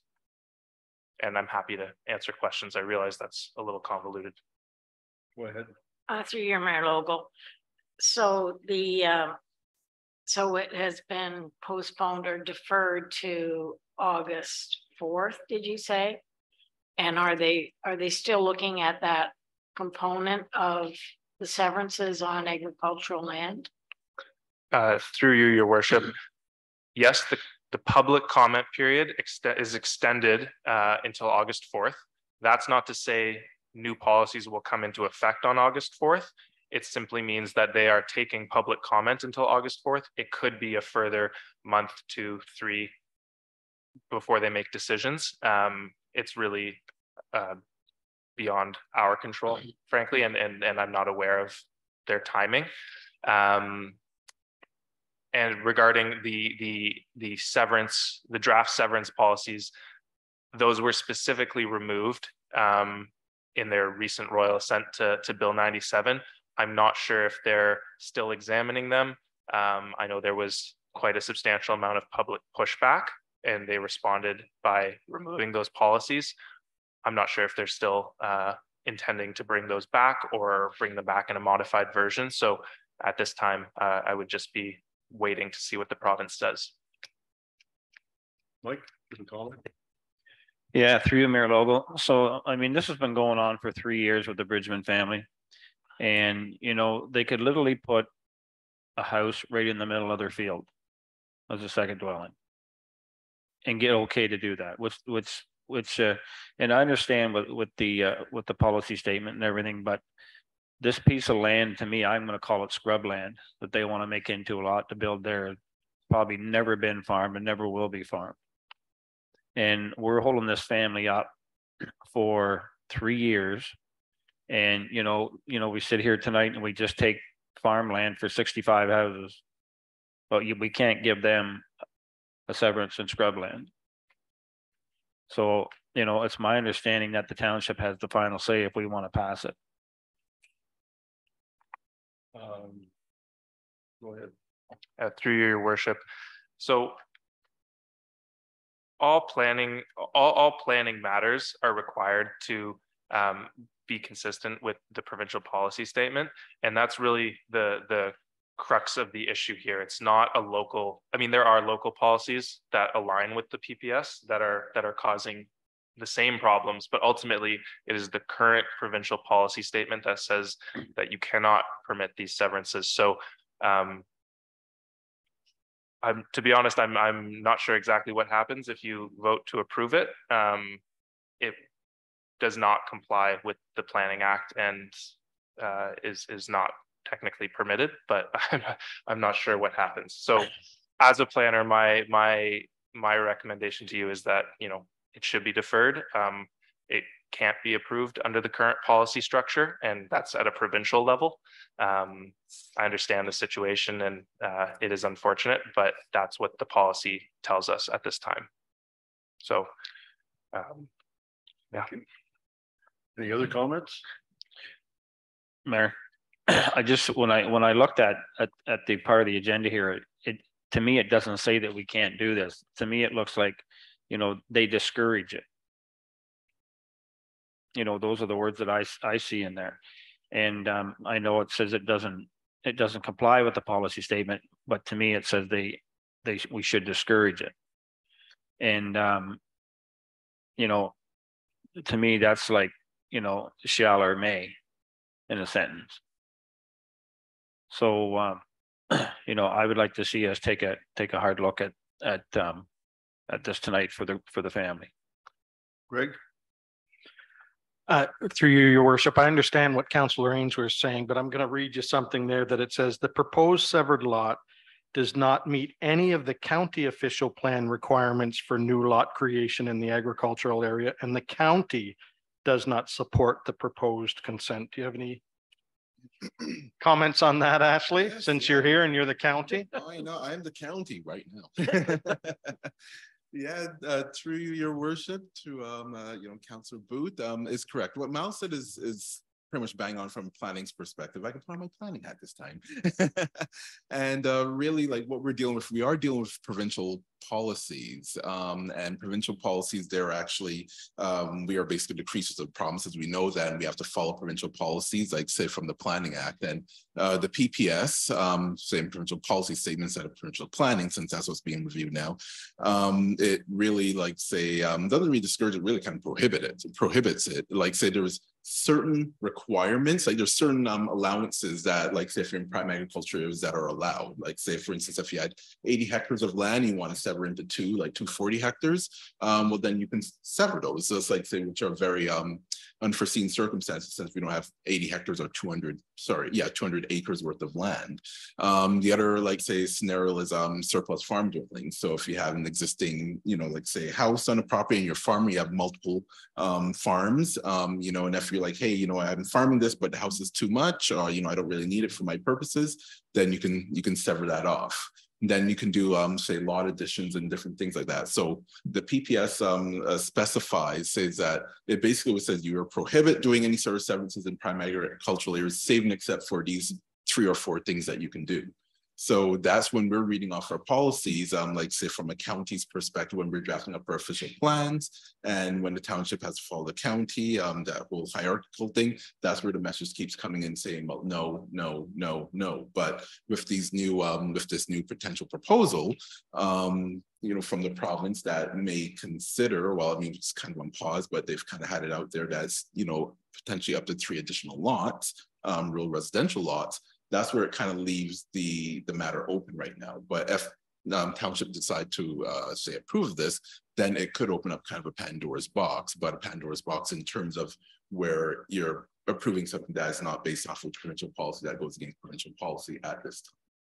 That's where, as Miles alluded to, just to say kind of have a pause or a deferral, because we still, as planners, we're still trying to like follow the bouncing ball right now, because the provincial planning statement, which is the document that looks like it's going to supersede a provincial policy statement, it still does show up those policies there, but we really don't know why it's there. Bill 97 has removed them, but the PPS, they've just updated the natural heritage definitions components, but they didn't take out those policies. So right now, Miles and I, we'd be scratching our heads in all the planners as to finding out what was the province finally, what's the final output. And that's why it really wouldn't make sense making any sort of decisions right now, in my opinion, personally, until we know where the province is going. Because province would say that, hey, we're going to allow for 1, 2, or 3, and then we're off to the races. And once we find that information, then our language would quite change at that point in time, saying that, well, hey, prime agriculture areas, these are permitted and permissible instead of being prohibited.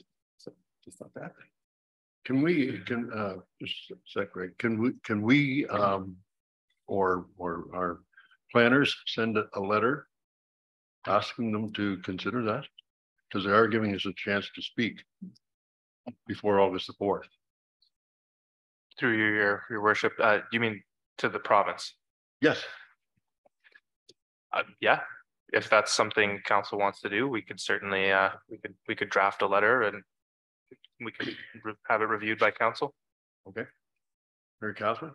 I would not be in favor of such a letter. The pushback to the province was from every single agricultural organization pushed back against it. We are an agricultural municipality. The organizations within our municipality did write the letters pushing back against it. I don't think it would be appropriate for us to send a letter different than what they had sent. Thank you. Go ahead, Greg. Through your worship, I mean, I have to agree with Councillor, is that we've had 2 professional planners here that have a lot more education and training in this than us, that says that this isn't allowed. And I'm not willing to go against the provincial policy. I feel for the Bridgman family, I really do, because I was on the last council when this came up, but it's something that has to be dealt with at a higher level. It's not because of the county or because of the township that's stopping it. It's the provincial thing. And until that changes, I'm not willing to go down that unknown Pandora's box of what happens to us if we start voting against things like that. So I agree with the recommendation that we defer it for now. Go ahead, Mary. Through your memorable, I guess I want to keep calling you something else, so I won't your name. Ashley. Sorry, Ashley. There was also something in the mix where the county was looking at a remapping of the different areas that would maybe help this thing. And I know it was supposed to be done by the spring, and then they thought maybe they could you could get it done by the summer. Do you have any update on the remapping? And through you, your worship, through Councillor Stover, you stole my thunder, because I had my little hand up here just kind of mentioning that. Sorry. No, that's perfect. I'm glad you're aware. That's what I was going to say, that there could be, like, say, a very, very slim chance, because as Councillor Ainsworth has mentioned, he said that, you know, the lands are kind of like shrub right now. They're not really agricultural. So what the county, what we have to do legislatively, we have to update our county OP. And what we've done our natural heritage component, which right now that's at the province for a review. I know, Miles mentioned that just a little bit. He touched upon that as part of land division. But now we're working on our second component, which is the agricultural system. Oh, you're on it. It's the agricultural system component where we're looking at the entire county, and we're trying to look and see where do we have commonalities with prime agricultural lands that the county has designated and that the province has also recognized. So we're kind of combining those maps together. And typically, like say what we've mentioned is that with the applicants here, with the Bridgemans, is that they could reach out to myself just to kind of find out where things are at. And if they want to make a request, once again, this whole PPS thing, it's still ongoing, but you know, that still at some point in time has to come forward. But if their property, and I don't have the mapping in front of me, if it's like on the periphery, like say where it could be abutting a rural lands or rural areas, well, then maybe there may be some consideration under those circumstances, you know, to expand it. But if these properties like located smack dab right in the middle of prime agricultural, I'd like to comment on that because I went and seen the property. I agree with Mike. It's 100% scrub land. It's got a big hole, or pardon me, a valley in there that Mr. Bridgeman said I wouldn't take a tractor in there because it's unsafe. And yet right across the road, 30 feet or 60 feet away is rural land, and it's being farmed. And it's really frustrating for all of us to see that and know that the frustrations the Bridgemans are going through. And we can't really do nothing about it unless we put ourselves in risk, I guess. So I tend to agree with what the recommendations are, that we defer and hope that we get some answers by the 4th of August. Somewhere the province is heading, some idea where the province is heading. And at the same time, I'd be more than happy to meet with you, Ashley, and take you out and show you this particular property, and you could see what we're talking about. Yeah, no, that's something that, you know, absolutely can be arranged. I think the other thing, what was I going to say along those lines is that I guess if a letter was to be sent, I forgot to mention this, if a letter was to be sent, you know, I guess with the applicant, with the Bridgemans, as we're saying, if this is a township letter or if it's a personal letter, because I guess if it's a township letter, we just have to determine if this is the township position on how we want to review like agricultural properties, or is it, you know, like just as a one-off, you know, because then that can be misconstrued as well too, like depending how the letter is. So it may even be easier if it came from the applicant. Just once again, just a food for thought there, because if it's from the township, you never know. Right? Did you know the Bridgemans are here tonight? No, are they behind me? Yes. No, not yet. I think like 2 people behind you. So perhaps you could get together even after the meeting and really chit chat, because I think he understands, you know, the concerns, and he's a good listener, and always looking for ways to, you know, not ways to get around stuff, but the best way to move forward. Yeah, absolutely. Mayor Lugo, I just had one other thing too. With this specific property being a ravine lot to the immediate, I'm not sure when I get away from the lake, to the other side of it. To the east. To the east. Is that the east or is that? Yeah. To the west. There's a house that's already there, and it's been there for quite a while. So it's not that. It's kind of like squaring off this property. So it's a bit of a unique situation. So although it is tied into this farm to the behind it, you don't know my directions when I get up there.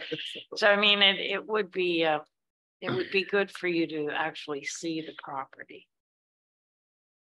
Perhaps Miles want to get involved in that too, although you are for other stuff as well. But so what does council want to do then? Greg? Well, I'd like to make a motion that we defer this and we go along with what the planner Miles is telling us to do right now. We defer it. And let's hope for the best for the Bridgemans. I really hope it can change, but I think it's a provincial thing, right? Go ahead, Mike. Through you, Mayor Logo, but I would like to see some direction in, and I don't know, we can't put some timelines on it, but some direction of where we're gonna go to resolve this. I mean, again, we're sitting here with 3 years and I guess the county's just into the second stage of maybe into the agricultural part of it, but you know, there's gonna be another 3 years? Or is it gonna be 6 months? You know? I don't think that's I in mean- our hands though, is it? I mean, like you said, Miles, if they are allowed to send in their comments until August, it's probably not at least, Mr. Mayor, you know, you said it before, it's probably months afterwards that they collect all that information and then make any type of decision. So I think the best angle is to go towards the county and try and get it remapped, right? That to me looks like something that would be quicker than going through the provincial government.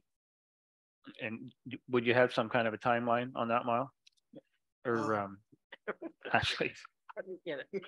We're getting it right, yeah. Sorry, Ashley. No, that's okay. Yeah. I've been called everything, so that's not okay. Through your worship, through to Councillor Ainsworth. It's a great question. I know we were initially looking, I think it was like kind of the fall, but then I think right now, which is it's almost like one of these kind of reverse snowballs because we don't really know what's happening at the province. So we don't want to be like, say, proposing certain changes when, you know, like say this might be almost all for nothing in a sense. So I think that's where we've kind of paused things. We were moving forward. We were moving forward. We had everything was like kind of planned out, things I said for things like the fall, but then these changes, they're really, they're kind of not mind-blowing. That's internally, like, you know, professionally, that's what shouldn't be coming out of my head, but it's just they're really insurmountable because they're very influential. That was kind of more to where I was looking for. Because if anything happens, we could be doing all this work, and the next thing you know, the province could say, well, you can start you know, proposing, you know, 3 additional lots everywhere. So then and you may not necessarily need to follow an agricultural system. So there's a lot of moving parts right now in the province. And I think the one thing I could probably say is that, you know, the current government, provincial government does move quickly or likes to move quickly. So in terms of you know, it being like say a number of months, I mean, like I'm just once again, I don't know, we don't have the inside scoops at the province, but that can be maybe a matter of weeks even. It could be, or maybe even a few months. So I bet probably by, you know, come maybe mid-fall, that's just my guesstimation, we probably might have a little bit more clarity, you know, between now and the end of the year in terms of where these policies are. But you know, unfortunately, really, you know, we don't have the inside scoop, but I think it'll be fast and furious. I'm quite certain, based off the previous bills and leading up to it. Okay, so we have a mover on the floor. Can I get a seconder for that? Second, please. Seconded by Mary Catherine. Any further discussion? All in favor of the motion? Motion is carried. You can leave anytime. I'm not kicking you out, but if the Bridgemans want to, if you don't mind talking to them a little bit more and get some discussion with them, I think they would appreciate it. And I know council would appreciate your help in that as well. Sure thing. All right. Thanks, Ash. Thank you. Thank you. Okay, item 13, bylaw number 53, 2023, being a bylaw to amend the comprehensive zoning bylaw number 19, 2019, as amended of the Township of Allen-McCulderman for Bernie Reinhardt, concession 9, part of lot 26, geographically in Haldeman.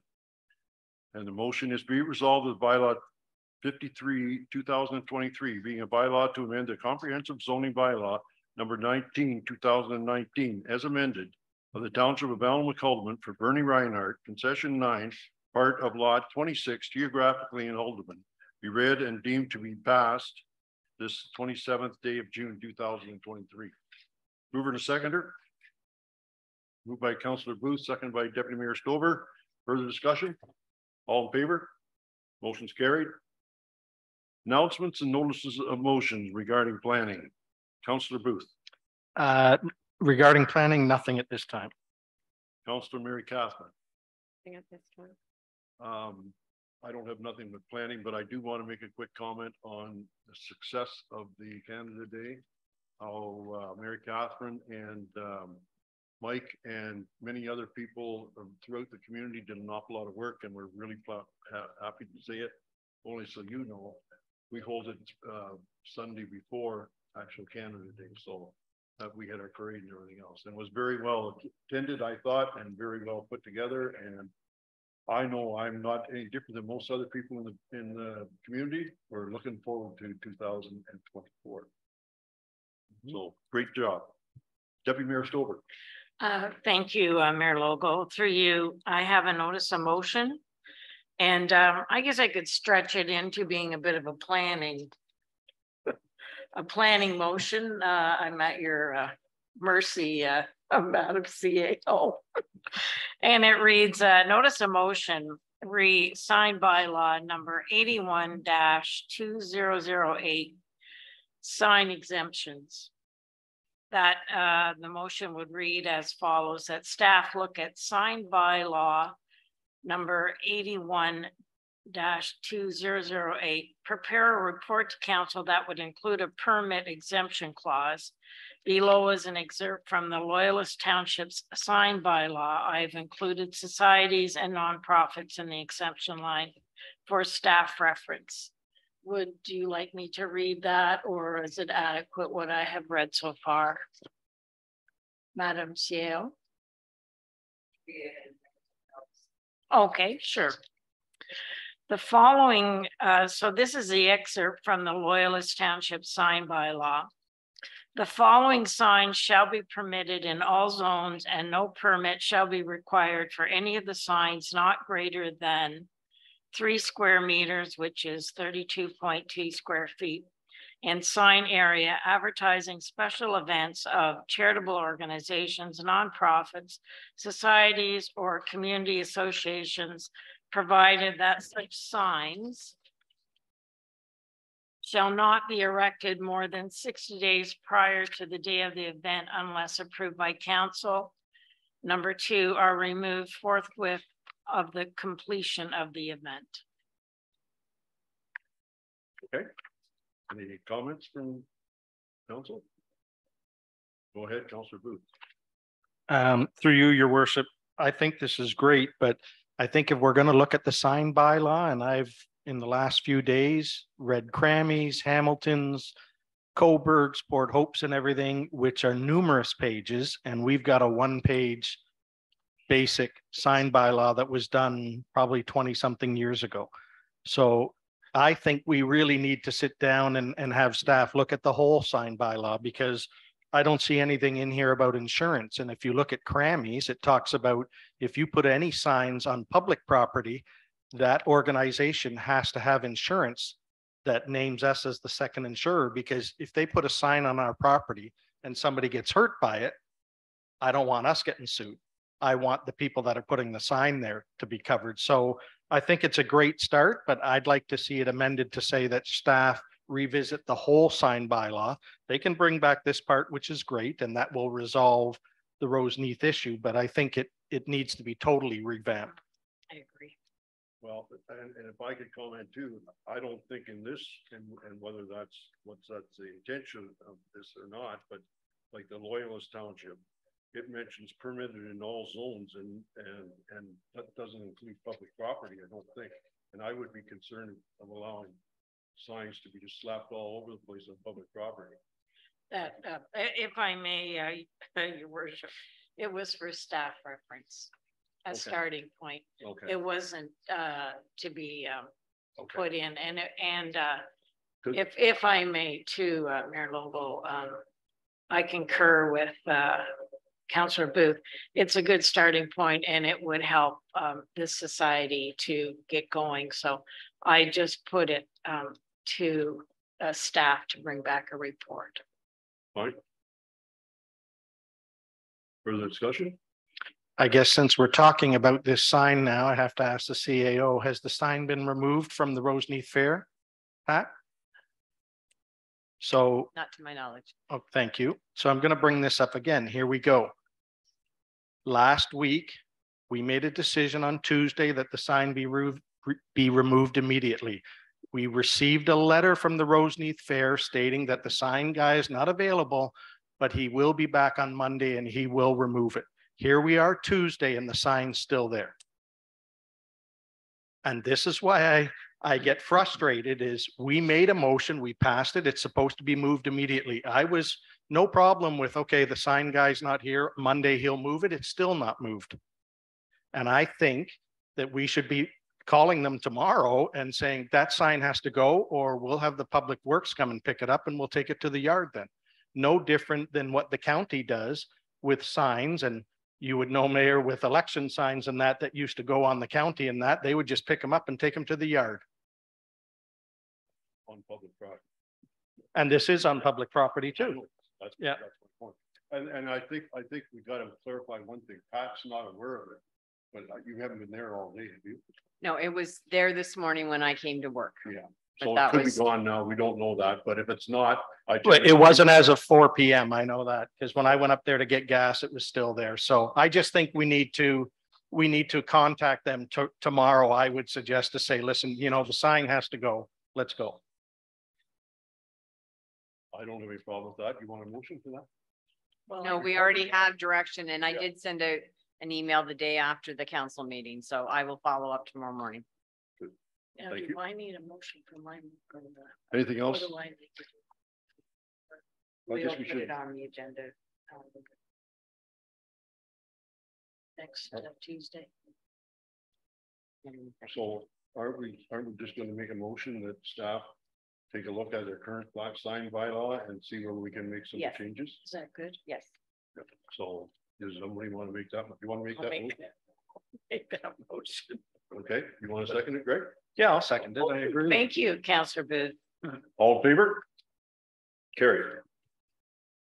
Councillor Ainsworth. Nothing at this time. Thank you. Okay, we're going into a closed session. And I guess, Alex, you won't have to stay. No, just me. Miles, thank you very much for all your help. Thank you, Miles. We'll pause it. We'll make a motion to go into closed. We'll pause it and then I'll resume it afterwards. Okay? But you don't have to stay. Thank you. Miles, thank you very much for your expertise and your comfort in taking over just like you did. Yes. Okay. Thank you, Miles. You may be back In the again. full-time planner's job.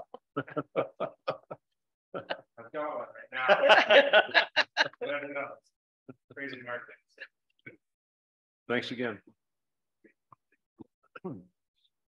Safe travels on the roads. I guess we got to make a motion in public to say that we're going into close, so I'll read that now. The council of the Township of Alma-Cullivan will be in recessing to a closed session under section 239-2 to consider litigation or potential litigation, including matters before administrative tribunals affecting the municipality or local board.